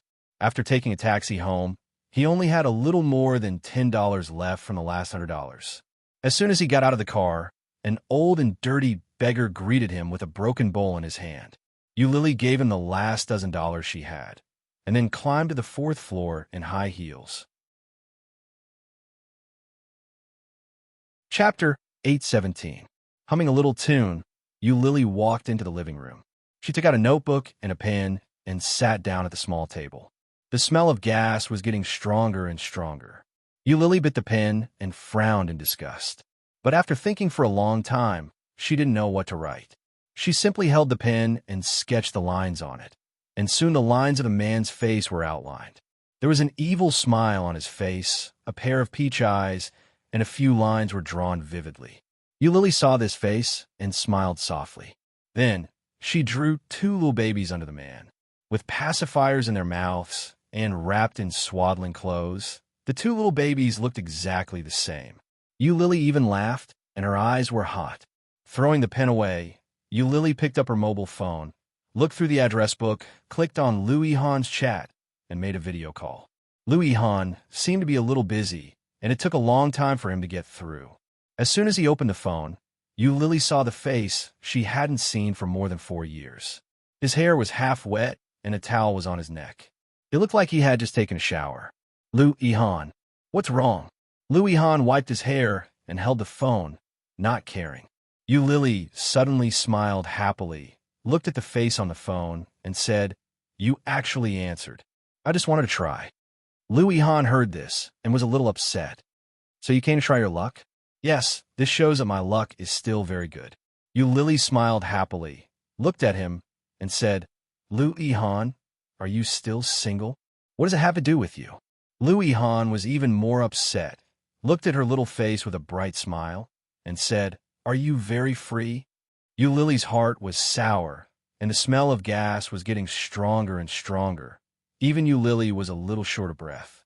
Gently shaking her head, Lily pretended to be relaxed and said, "I'm very busy, but I still have to take some time to talk to you. You seem to be in a good mood." Han yawned. "I'm sleepy. What do you want to say?" When Lily heard that, her smile deepened. She chuckled and said, "Maybe you don't treat me as a friend, but the only people I've ever considered a friend are you and Qian. Qian is very happy now. I hope you can find your other half as soon as possible and live a happier life." Han pouted. "This is not something you would say." "What the hell?" The smile on Lily's face became even brighter. She shook her head and softly said, "I'm just here to meet a friend. If I suddenly die one day and don't even have a friend, that would be too sad. Although these two friends might not be considered friends. You wish.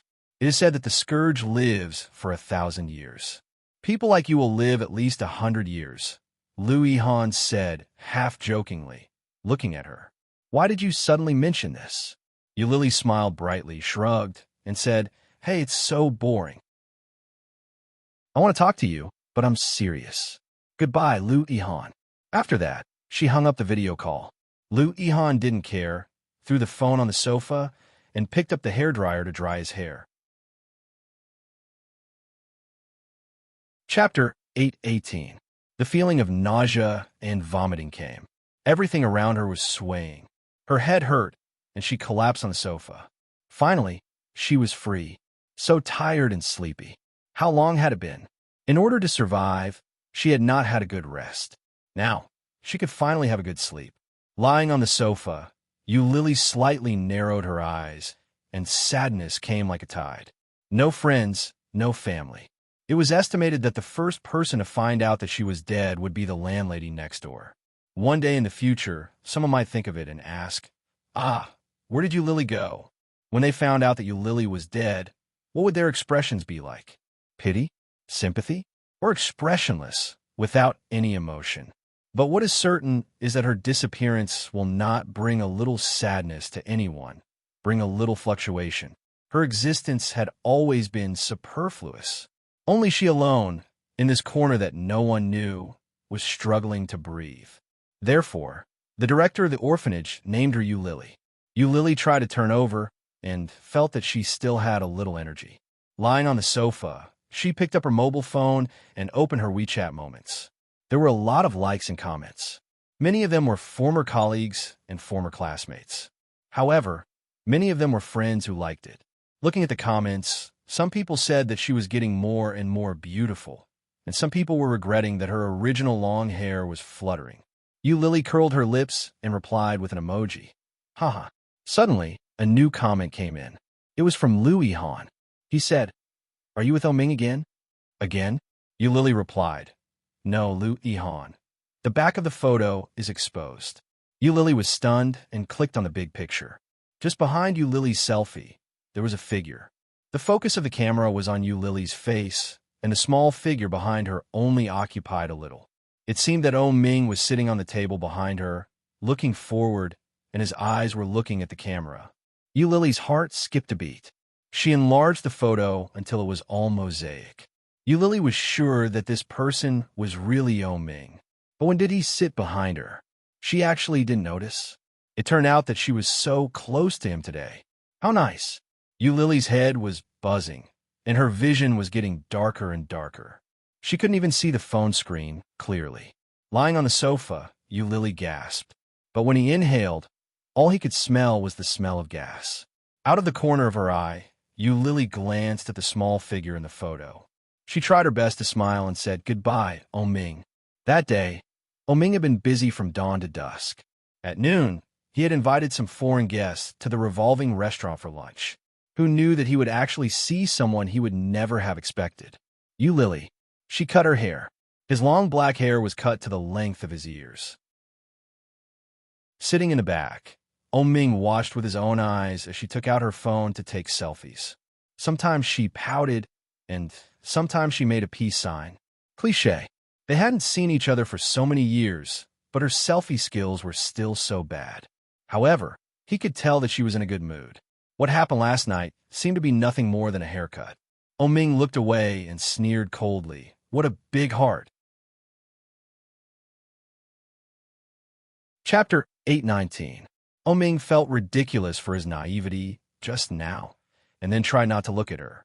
Just when he was talking to the foreign guests, he couldn't help but look at her. She seemed to be in a good mood and posted several times on her WeChat moments. This was something she had never done before.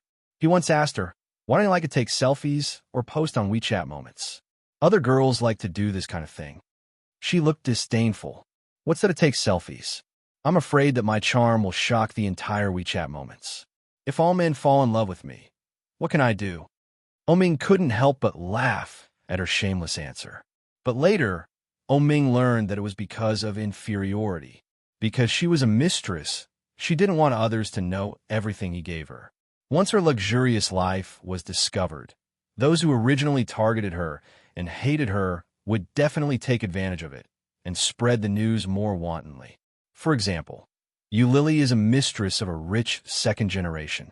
Eulily sells her body to earn tuition fees. Eulily lives a luxurious life without shame. All these rumors made her feel very uncomfortable.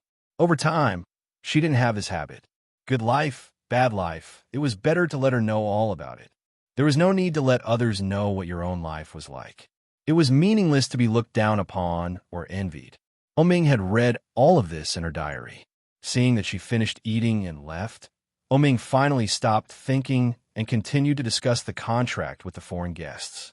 After eating and seeing the foreign guests off, Su Chang suddenly called. Ming leaned on the driver's seat of the Ferrari. Last night's hangover and insomnia made him a little tired today. He picked up the phone, put it on speaker, and put it aside. "Mr. O, there seems to be something wrong with Miss You." "Huh?" Ming gently pressed his temple, squinted, and leaned back in the chair. "She spent all the money, sold all the valuable clothes and shoes, and then returned the money to Louis Han. Then she went to the revolving restaurant you just went to and had a meal, spending more than 1,000 yuan. You know, before yesterday, she ate instant noodles or fast food every day, and her daily consumption was less than 50 yuan. Hearing this, Ming finally straightened his body, and a bright light flashed in his eyes. What kind of life was she living? Did he cheat so much money just to repay his debt? His heart ached, and his face darkened. He started the car and asked, "Where is she now?" "She went home." Su Cheng's voice was a little hesitant as he said, "I checked, and there was no money left in her card. I guess she didn't have much cash left." This situation, Ming's heart sank, and he snapped, "Send me her address." "Yes. Keep an eye on her. If anything happens, rush in immediately." Su Cheng hesitated and said cautiously, "I'm at the company now.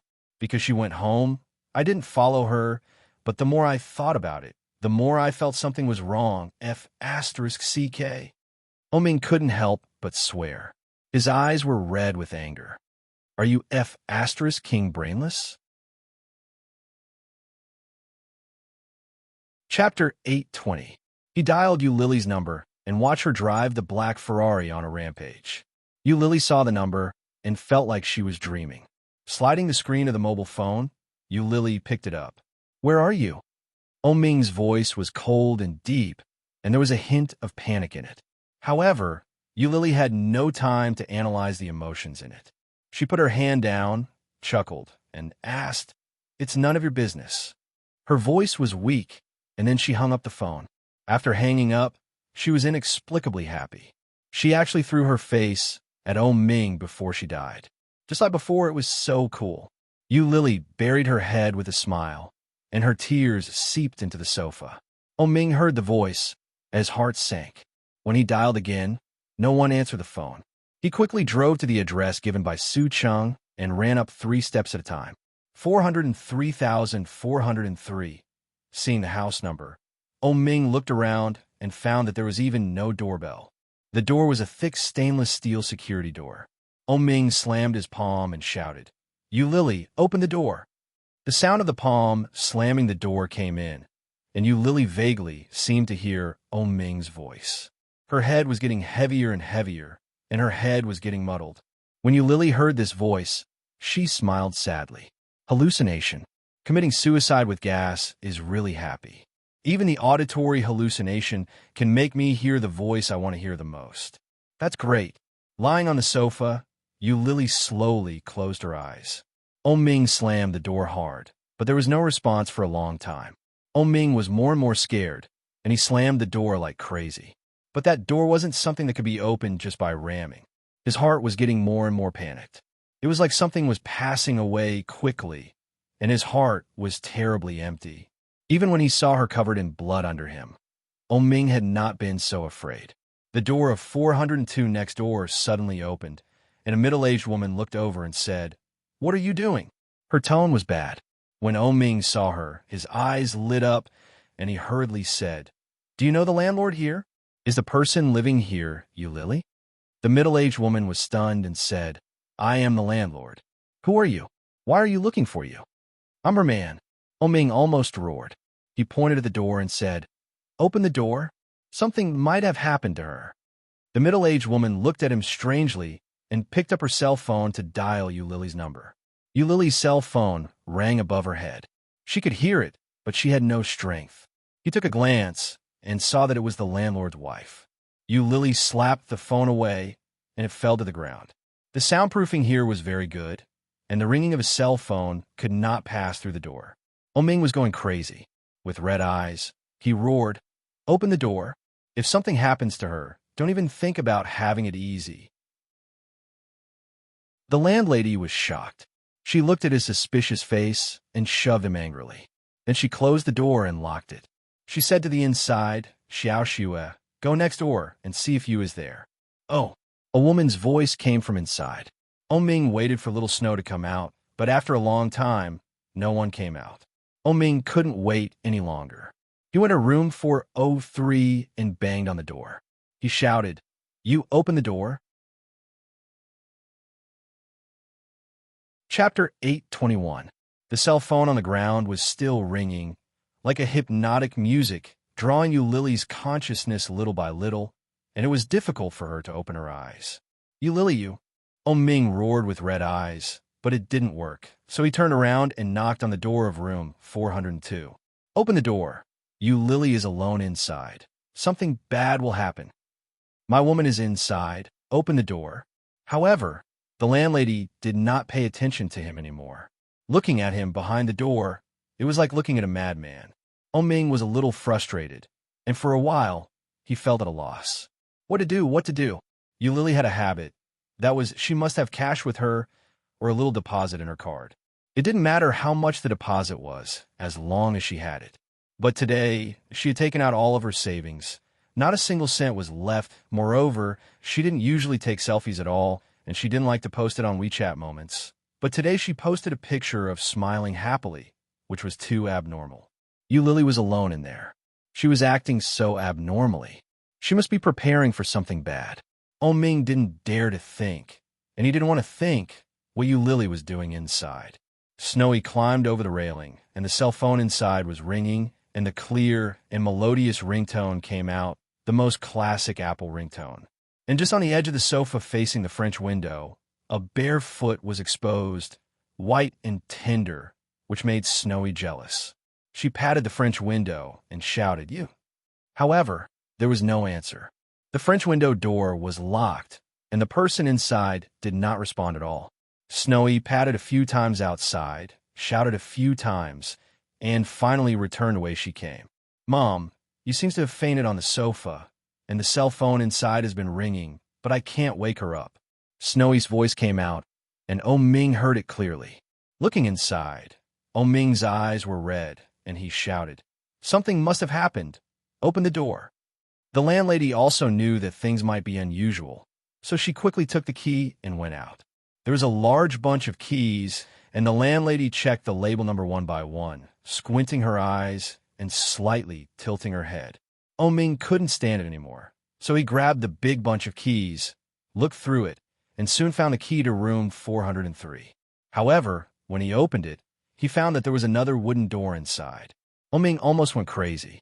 He searched for the key and opened the door. However, when the door was opened a little, a strong and pungent smell of gas came out. When the landlady smelled it, her heart skipped a beat.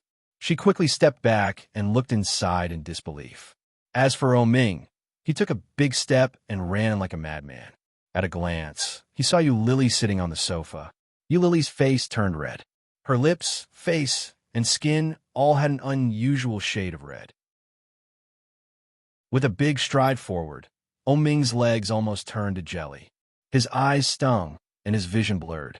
Oming's heart felt like it was being ruthlessly grabbed by something. It was as if it was about to break, and the pain was hysterical. An indescribable sense of regret engulfed him so tightly that he was almost suffocating. He was so flustered that he didn't know where to put his hands and feet.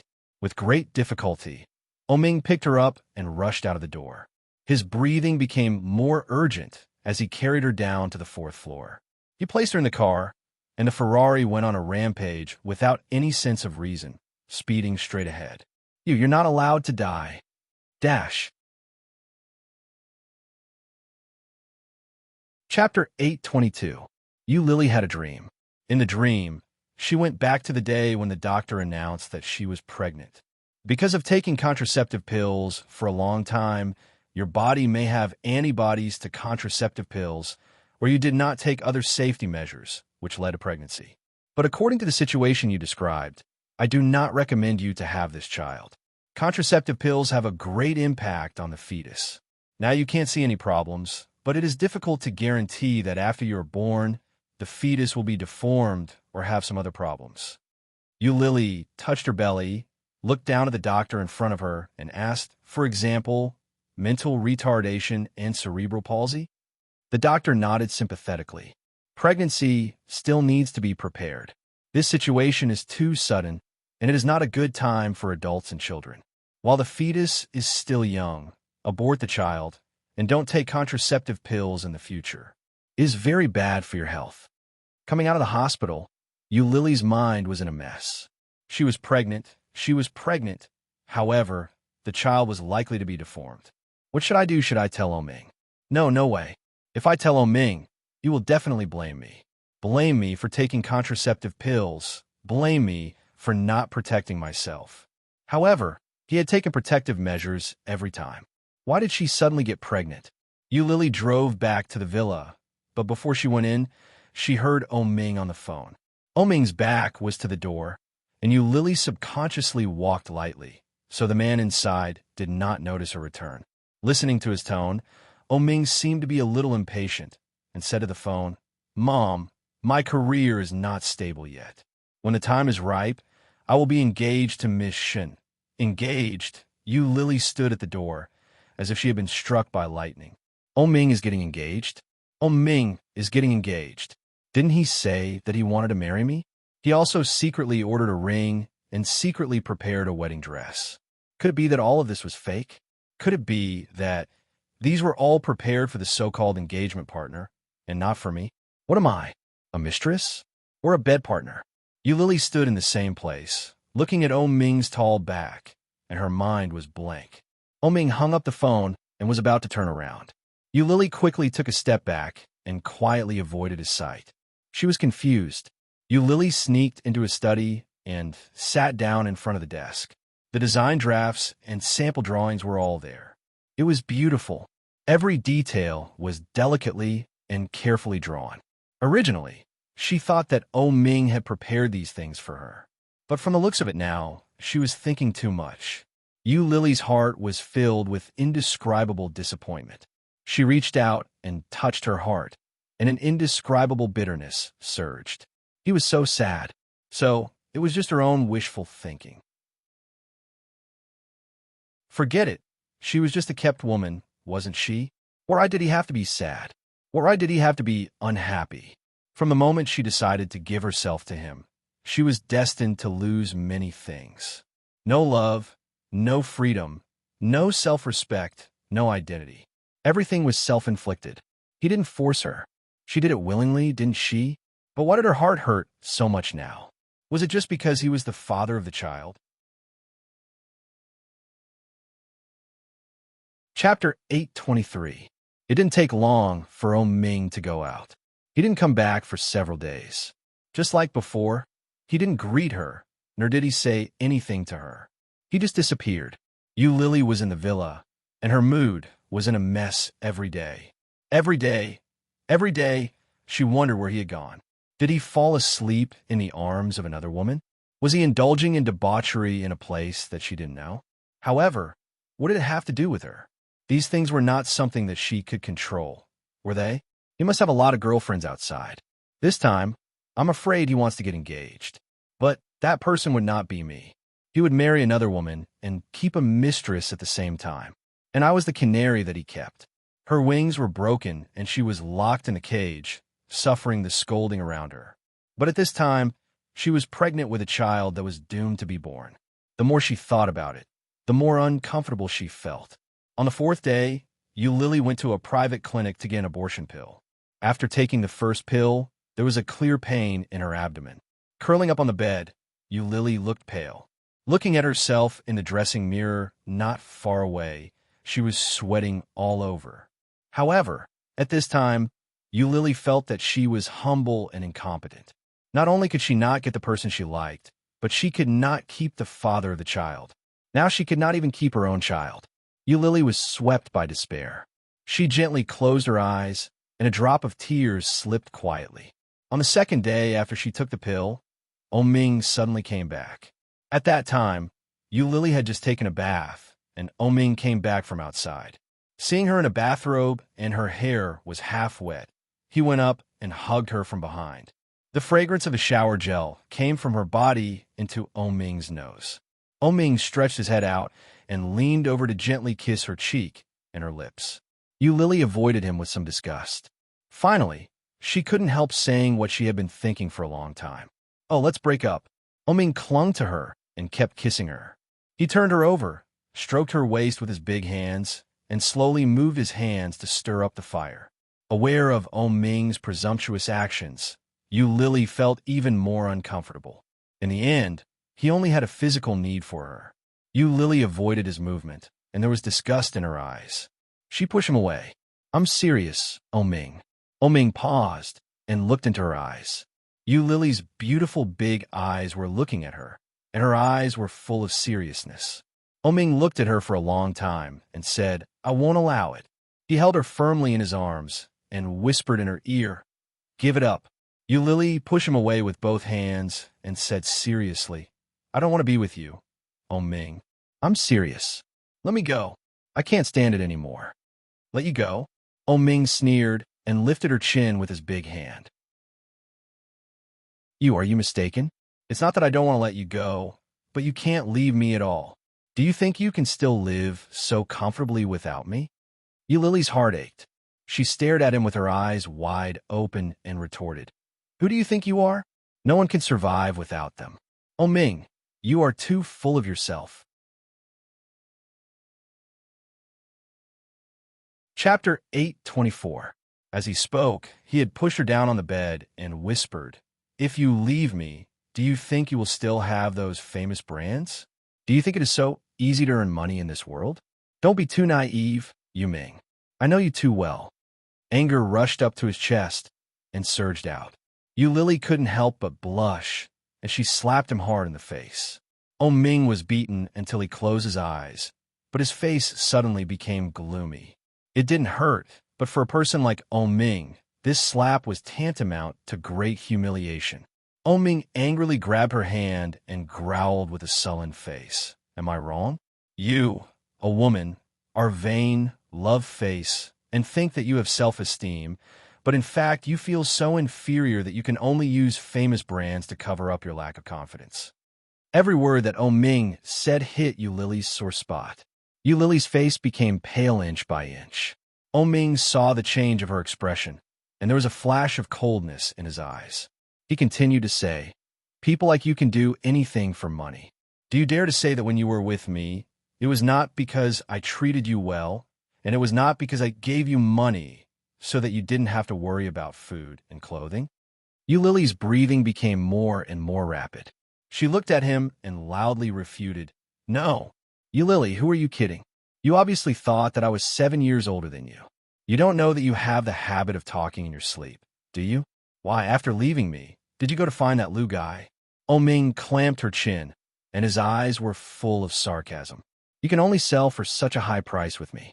How much money do you think that Lu guy can give you?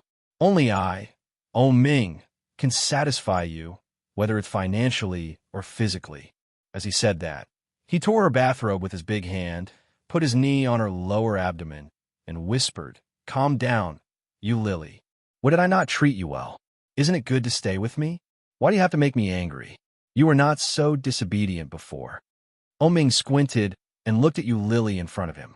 He saw that her face became paler and paler, and there were big beads of sweat on her forehead. Ming was shocked, reached out to touch her forehead, and asked, "What's wrong?" "Cold." Her forehead felt extremely cold.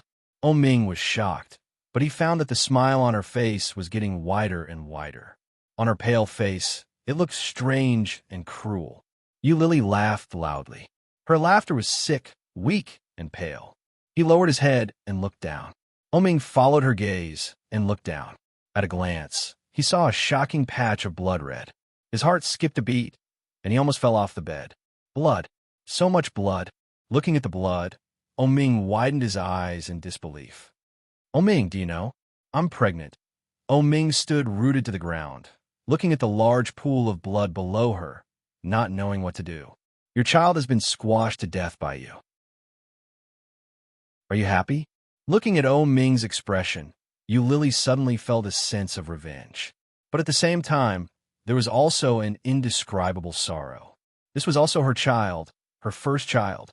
Some people say that the birth of every child is a gift from the heavens to their parents. But now, for the sake of her so-called freedom, she had personally removed this blessing. Happy? Happy. She didn't know if Ming would be happy, but she herself didn't feel the joy she had imagined. On the contrary, there was an indescribable sorrow. Chapter 825. She had successfully retaliated against this man and successfully hurt this man.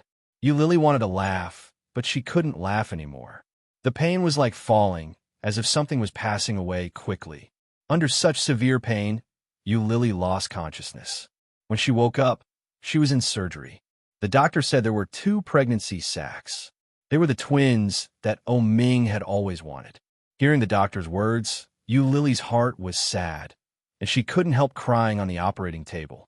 Twins. They are actually twins, 2 children. How lucky she was to get 2 children, but she couldn't keep them at all. I'm sorry. After being sedated, Yu Lily passed out. When she woke up, Ming was not around. The next day, Ming came to the hospital. He looked at Yu Lily with unspeakable hatred in his eyes. Yu Lily clearly noticed a change in his mood and sat on the bed silently. "Yu Lily, do you know what you have done?" Ming's eyes were red, and he looked at her with hatred and anger. "Do you know what you have done?" Yu Lily's heart skipped a beat, and her breathing suddenly became rapid. She turned her head away from him. "Am I not good enough to you, Yu Lily? After so many years of affection, is it not as good as your first love that you can't get? Why did you hurt my child? Why did you?" Ming's eyes were scarlet, staring at her with unforgivable hatred and incomprehensible complexity. He looked at her with misty eyes. "Why didn't you tell me that the child is innocent? If you had told me, everything that happened now would not have happened." Yu Lily turned to look at him. Her eyes were burning, but she couldn't help but have a bright and beautiful smile on her face. With a strong sense of sarcasm, she looked at him as if she was looking at a fool. "Huh, Ming, do you really think you are so charming?" Such words fell into Ming's ears, and it was like a spark falling into gunpowder, which made his eyelids twitch. "Don't King tease me. My purpose from the beginning is very clear. I want your money. Now that I have enough money to spend, it is normal that I want to break up with you. Why do I want to have your child? I am not so cheap. I did it on purpose. Yu Lily laughed, and her eyes were wet. She laughed louder and louder, with sick revenge. "CK. I don't want your child, so I want to abort it. I'll let you touch me. Now it's not my fault. You killed your own child with your own hands. Are you satisfied with my answer? Are you happy? Ha! Oming glared at her and took a big step forward. He stretched out his hand and strangled her neck. Lily widened her eyes and looked at him incredulously. Oming's eyes were scarlet. His originally clear, peach blossom eyes were now filled with hatred. Hatred. It was true hatred. This man hated her. She struggled with her hands and feet, and the pain in her throat made her breathless. His fingernails gripped his hands tightly and sank deep into his flesh, but Oming only tightened his grip. He wanted to kill her. He was serious. Lily closed her eyes in despair, and tears flowed down from the corner of her eyes. Suddenly, there was a cry of surprise at the door.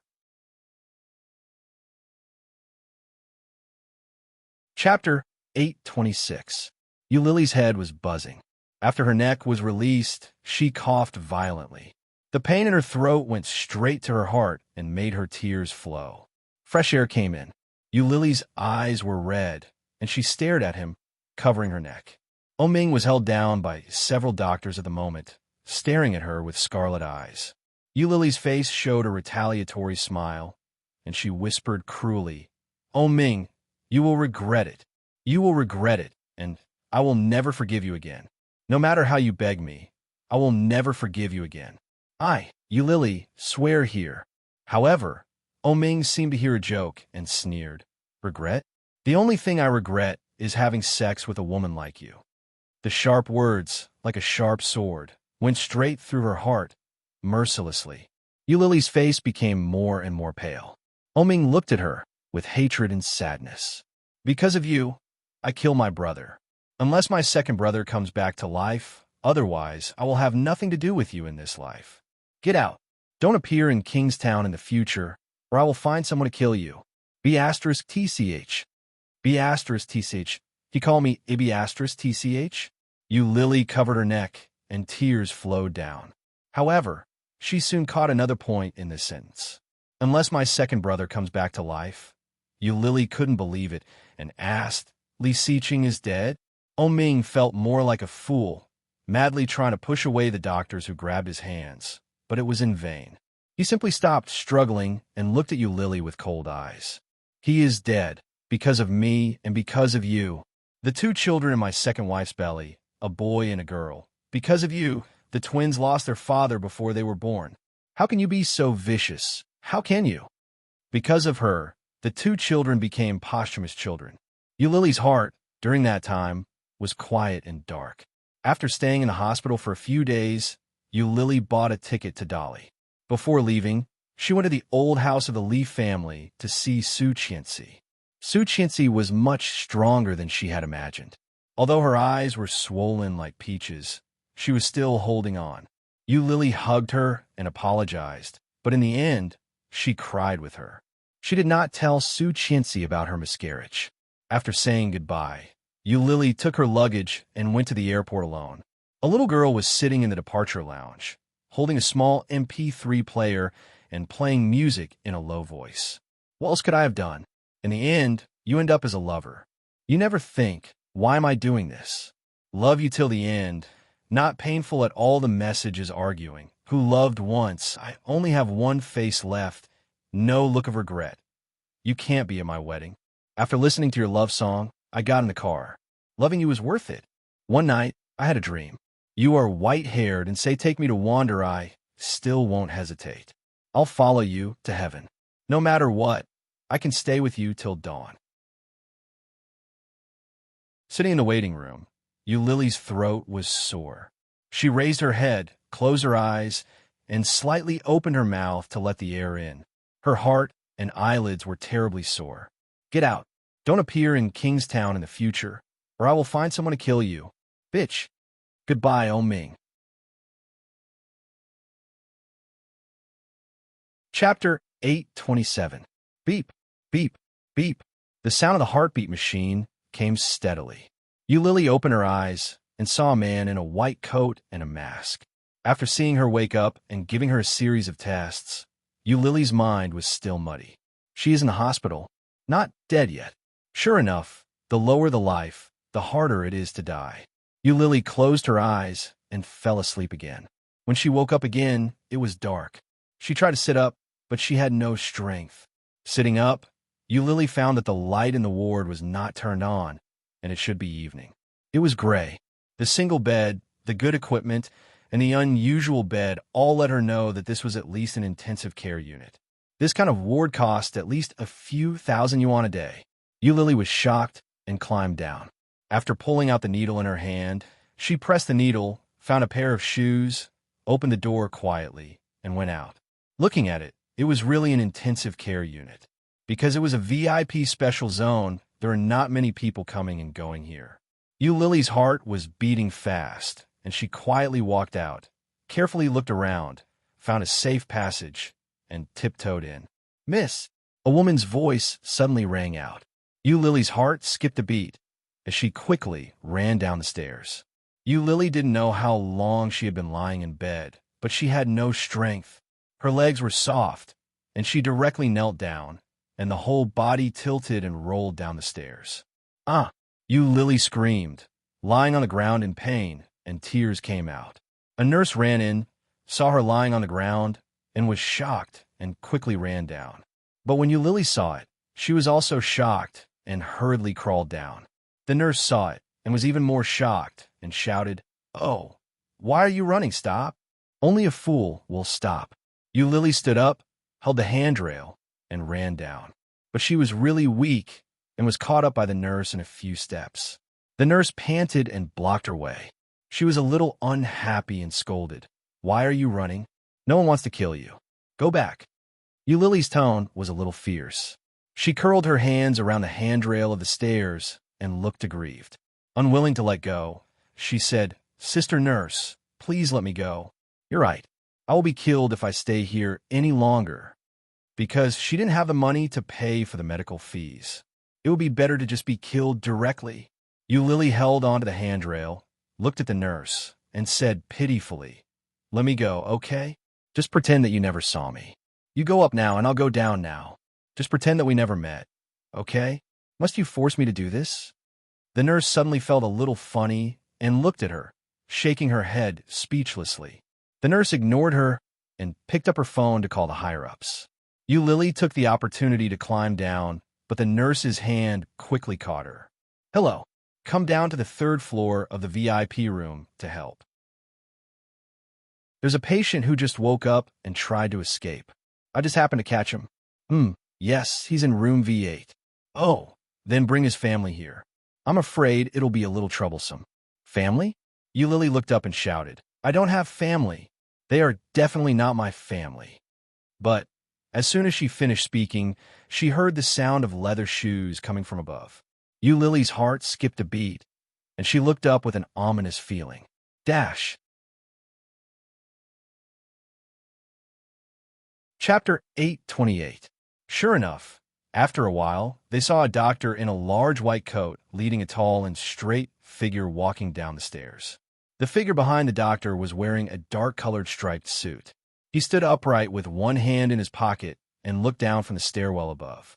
His peach blossom eyes were slightly cold, and she couldn't see his emotions. Lily's heart seemed to be grasped. When she saw that figure, her heart ached terribly. "It's him. Did he save me? Why?" Lily lowered her head slightly and looked away. Her eyes were stinging, and her throat seemed to be blocked by something. The nurse waved to Ming and said, "Family member, come here quickly. This patient actually wants to run. Take her back quickly. She just woke up and needs to be examined."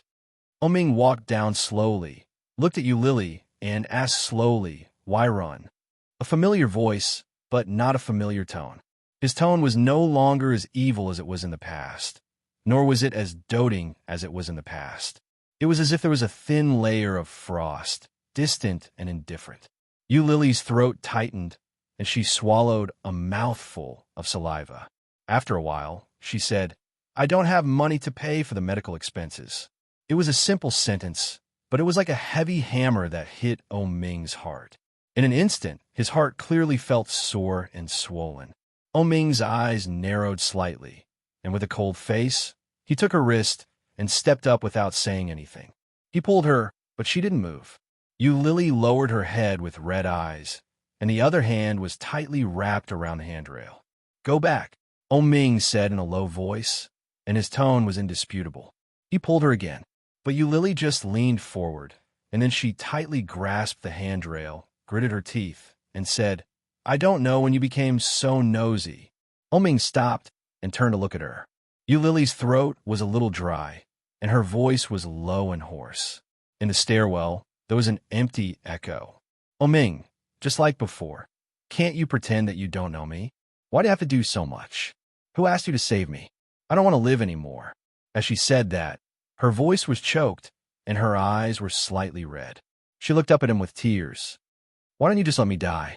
Why do you have to do so much? When these words fell into Ming's ears, his heart, which had been tightly clenched, felt as if it had been bitten off by her. It was bleeding, and it was so painful that it convulsed. Looking at her deeply, Ming tilted his body slightly and suddenly smiled. His devilish smile was slanted upwards, bringing with it an uninhibited and romantic attitude. His shimmering peach blossom eyes were looking at her, as deep as a broken ice lake, cold and devoid of warmth. Don't you know? I've always been so kind. As he spoke, he raised her hand and gently caressed it with his slightly rough, big hand. He narrowed his eyes slightly and smiled.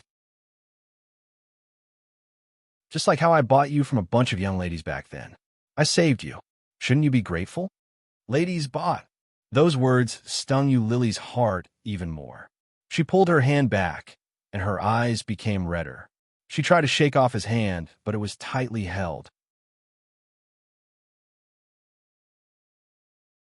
Chapter 829. Oh, Lily roared, and tears rolled down her cheeks. I don't need you to remind me what my surname is. Ming's face suddenly darkened, and he stepped forward to approach her with a sarcastic smile. Do you want me to pay for you again? Ming. Before Lily could say anything, Ming pulled her hand hard, and the hand that had been tightly wrapped around the handrail was pulled out. Then, Ming dragged her up the stairs. The doctor and the nurse looked at each other and followed them silently. Lily struggled and shouted with red eyes, Let me go. Ming, you are a pervert. You are crazy. Let me go. I tell you, I have no money to pay for the medical expenses. Ming dragged her up the stairs. Hearing her words, he rolled his eyes and sneered. It doesn't matter. Lily stared at him, struggled, and shouted at the same time, I don't need you. I don't need you to pay for me. However, before Lily finished her words, Ming said again, I'll lend it to you, and you can pay it back slowly. It was just a few words, but it was like a few slaps on her face. Lily's face immediately burned up. Ming noticed that she was slightly stunned, looked back at her with a faint smile, and asked with an evil smile, You don't think that I will help you pay for it, do you? In one sentence, the last bit of hope that Lily had was completely crushed. Humiliation. This man always knows how to give me the greatest humiliation. Hearing this, Lily looked up and sneered. Sorry, I just wanted to say that I don't need your fake kindness. Don't pretend. Do you think I don't know your purpose? Ming, just as you know me, I know you. It was because she knew him that she was afraid. It was because she knew him that she knew that the reason why this man let her live in this world was just to humiliate and retaliate against her. That was all. However, she had never been retaliated against by him. She had no idea what kind of means he would use. Could it be that she would be humiliated in public like that night? Lily's heart beat faster, and she couldn't stop panicking.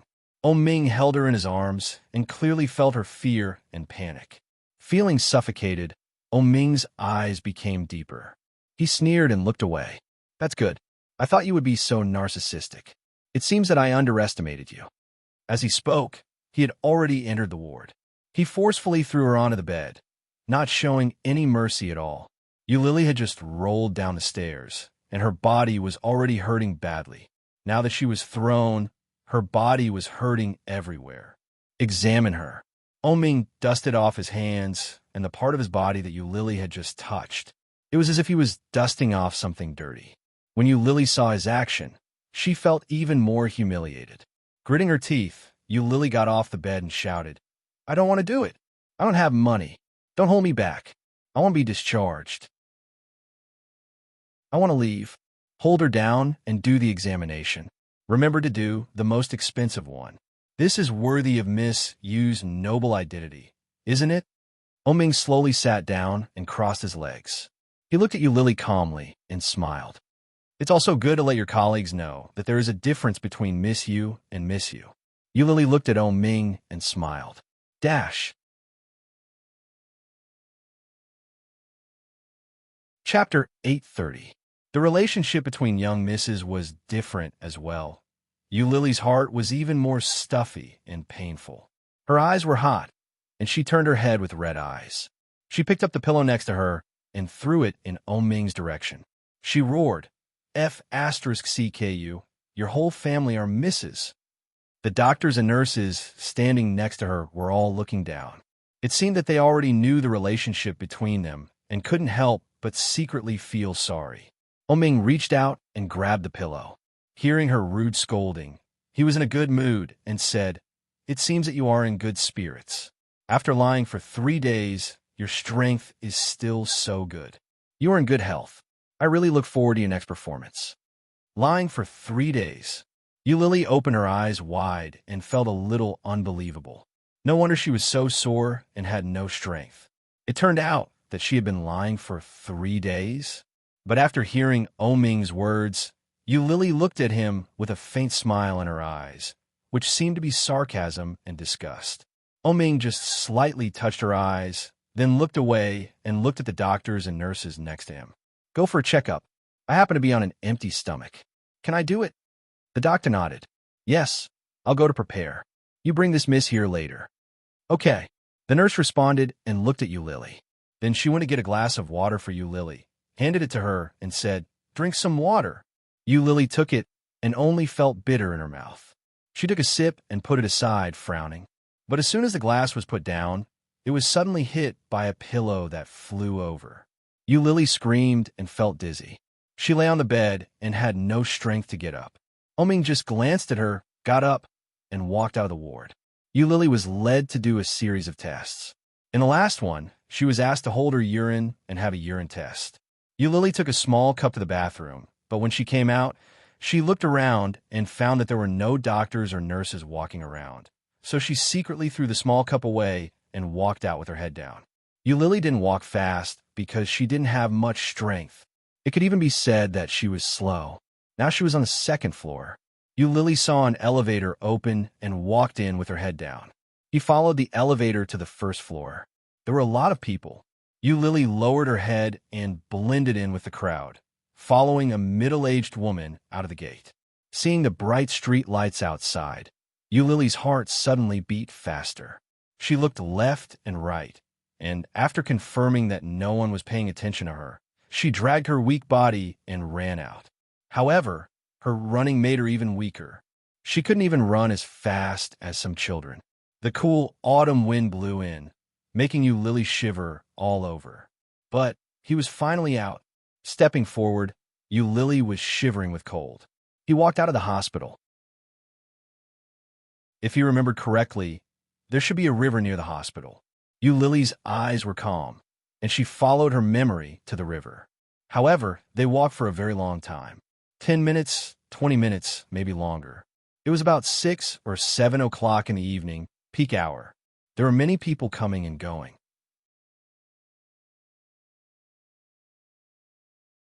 Chapter 831. Lily dragged her feet and found a low railing.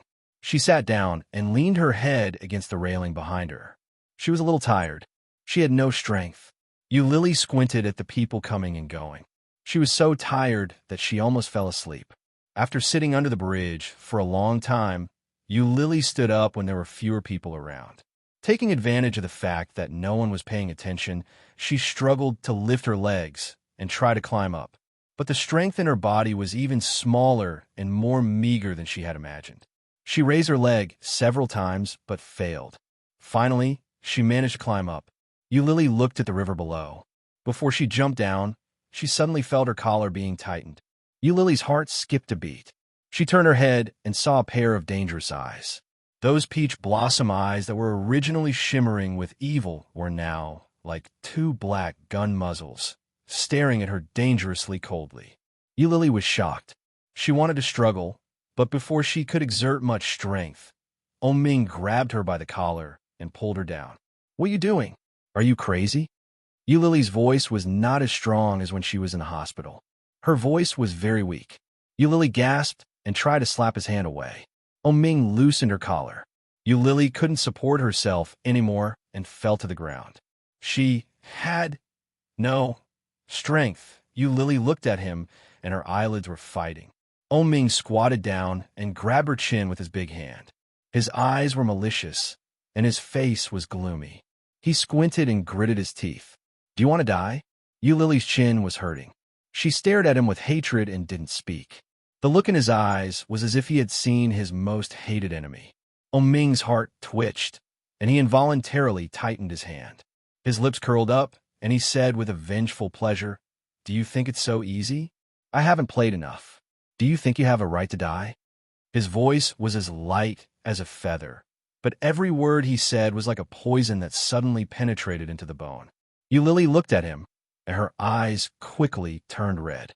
She raised her hand and waved it toward his clean and smooth face. She wanted to give him a slap, but she had no strength in her hand. Her palm crossed his face. It was not a slap, but a touch. Ming saw through her intentions and sneered. He grabbed her arm and stood up. Eulily felt uncomfortable, and her throat felt nauseous. "I thought you would run away to find your old lover. I didn't expect that you don't even have someone who wants you." Ming looked at her with sarcasm in his eyes. "It seems that there aren't many people who are blind." Eulily was so angry that her eyes turned red. "You've been following me? It turns out that you've disappointed me too much." Ming's words were tantamount to a tacit admission. Eulily closed her eyes and didn't want to move.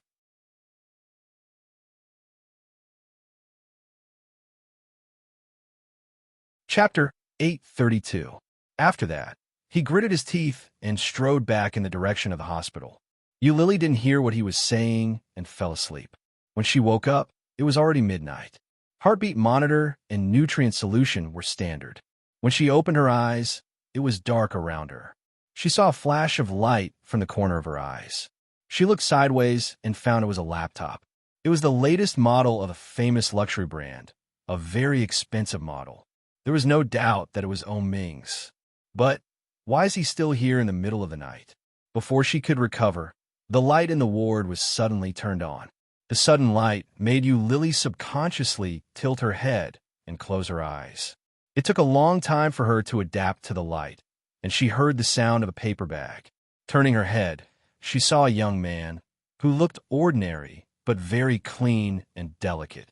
The height looked about 175 to 178, wearing a professional suit, and he took something out of a paper bag. The aroma of food wafted out, and Eulily smelled it and felt even more uncomfortable.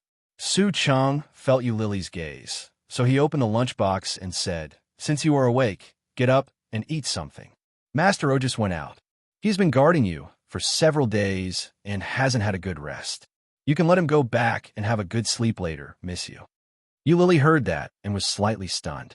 But before she could react, she heard a cold voice coming from outside. "It seems that Special Assistant Su is too idle." The sound of leather shoes came in, and Ming stood at the door with a pair of beautiful eyes, looking inside. "It just happens that the planning department is short of people, and Special Assistant Su can go there to exercise." Su Cheng was a little embarrassed. After putting down the things, he bowed his head and said, "Sorry, Master O, I am too meddlesome." Ming's cold eyes fell on Su Cheng with a threatening sharpness, and he said quietly, "You are meddlesome, but if someone misunderstands, it will be embarrassing, right?" When Su Cheng heard this, he felt a little inexplicable, but when he saw Ming's threatening eyes, he immediately gave in. Yes. Go back first and leave it." Ming walked in slowly and glanced at it. "You bought such light food. How can I eat?" Su Cheng, "Boss, it was you who asked me to buy light food. Are you trying to blame me?" Su Cheng was flustered, but when he saw Ming's expression, he didn't dare to speak carelessly. He said, I caught a cold recently, and I'm used to eating these, so, well, forget it. Let's go back. Oming glanced at him. Suching nodded quickly and ran away with his tail between his legs. Oming glanced at the lunchbox that had been opened. The porridge looked bland. He shook his head and said, You're lucky. I can't eat such bland food. This is your reward.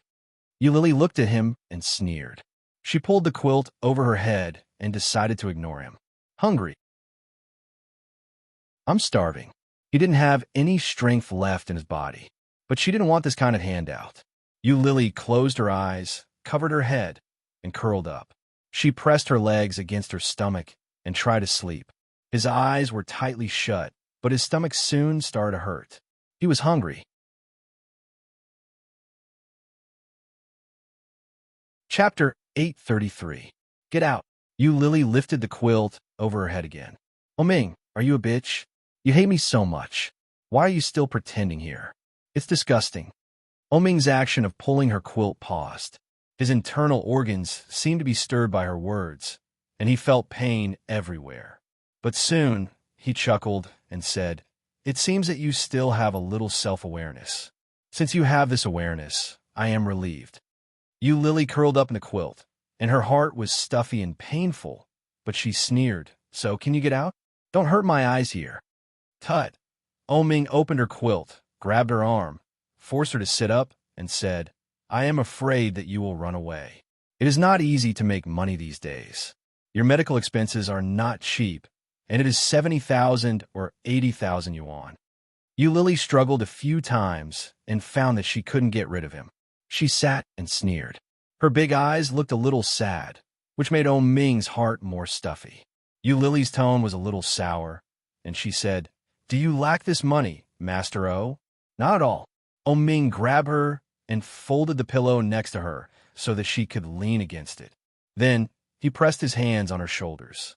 His shimmering almond-shaped eyes were half squinted, and he smiled evilly as he said slowly, It's just that when a reptile like you puts in so much effort to pay off a debt, I feel especially good. Eulili breathed quickly, raised her foot, and wanted to stretch out her leg to kick him. But her strength was so poor that she couldn't make any threat at all. Oming raised his eyebrows slightly and pointed to the porridge and side dishes next to him. If you don't eat, how can you have the strength to beat me? Eulili looked at him and suddenly didn't understand what he wanted to do. Closing her eyes, Eulili didn't want to look at him. Eating something is convenient to work, isn't it? Oming's voice was soft and slow, as if he was talking to Eulili, but also to himself. Work disgusting. Eulili was even more disgusted. She closed her eyes and put her head down, trying to stay away from him. Oming saw her small movement, and his eyes were slightly gloomy. He stretched out his big hand, held her head, straightened her up, and ordered, Open your mouth. Eulili pursed her lips, turned her head, and didn't even open her eyes. If you don't finish eating today, I'll put all the financial losses I've suffered over the past few days on you. Oming sat on the edge of the bed and looked at her. He calculated and said, It's not much. After all, the business in the capital isn't that big. It's only a few tens of millions. Eulili was furious. She suddenly opened her eyes and scolded, You are so shameless. Oming took the opportunity to stuff the spoon into her mouth. Eulili was shocked and stunned. At the same time, she became angrier. She tilted her head and spat out all the porridge he had forced into her mouth. It spilled over the quilt. Eulili spat out the last bit of residue, grabbed the quilt, and wiped it on Oming's body. Oming sat where he was, and his suit was a mess. Seeing this, Eulili felt inexplicably refreshed. With a sneer, Eulili moved her body down and let herself lie down. However, Oming's expression became more and more unsightly. He pulled her up forcefully and pressed her body against the bedside. He growled, Eat it. Eulili tightened her mouth and didn't move. Oming Yao took a spoonful of porridge and stuffed it into her mouth. Chapter 834. Seeing this, Oming was furious. But it was at this moment that he smiled. Putting down the bowl in his hand, Oming held the spoon in one hand and reached out with the other hand. Under Eulili's horrified eyes, he grabbed her chin. With a force of his palm, Oming forced her mouth open and poured all the porridge in the spoon into her mouth. His big hand pinched her face and forced her to chew. But Eulili clenched her teeth and closed her eyes tightly.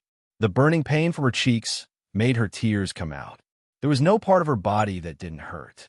But at the same time, in addition to the pain, there was only a kind of numbness like a walking corpse, and she gasped uninterestedly. Living is really boring. But why don't you let me die? Eulili's chest was tearing pain, and tears came out in a moment. Oming saw her tears, and the determination on his face suddenly wavered. Unconsciously, his palm had slightly loosened. Eulili opened her eyes, reached out, and tried to remove his hand. Oming did not insist, and slowly loosened his grip. Eulili's eyes were red, and she stared at him with hatred. Oming only felt that there was a heat wave rolling in his chest, overwhelming him and suffocating him. When he was about to speak, he saw Eulili open her mouth and spit. The porridge in her mouth was all sprayed out. Oming closed his eyes at the same time. His face and body were full of half-chewed rice. He reached out and wiped his hands, which were full of filth. When he looked down, it was a tragic sight. I have never tried to be so dirty. Seeing this, Oming's face was as dark as the bottom of a pot. He clenched his fists, gritted his teeth, and growled, "Eulili." Eulili laughed with a pleasant feeling, looked at him, and gave him the middle finger. Seeing this, Oming also laughed, threw the spoon in his hand, and stretched out his hands. Seeing this, Eulili closed her eyes, raised her face, and exposed her neck. Seeing this, Oming was even more heartbroken, and the uncontrollable discomfort eroded him wave by wave. Did she think he was going to strangle her? His throat felt empty, and his hands slowly fell. One fell on her shoulder, and the other fell on the side of her face. He whispered, "Why are you doing this?" His voice was low and slow, carrying an indescribable gentleness. Eulili felt a thump and suddenly opened her eyes. Her weak and listless eyes stared at him. "Why do you have to make me angry? You know that when I'm not angry, I'm very gentle to you, aren't I?" Oming's voice was gentle, as if he had returned to the past. Eulili's eyes were sore, and she almost shed tears. She bit her lower lip and stared at him with burning eyes. From her angle, she could clearly see the red veins in his eyes. Oming withdrew one hand and took out a handkerchief from his pocket. He gently wiped his body with it. His movements were elegant and noble. In a low voice, he said, "What good will it do to offend me? It will only make your current situation more difficult. Eulili, weren't you very smart before? Did you choke on gas and ruin your brain?" Clearly, he wasn't angry. Clearly, he was very gentle. But at that moment, Eulili felt that she was in an extremely sorry state, and she was also extremely humble. As he said, she was embarrassed. Eulili chuckled, and her eyes were wet. She sarcastically said, "Maybe it's because you hit the child."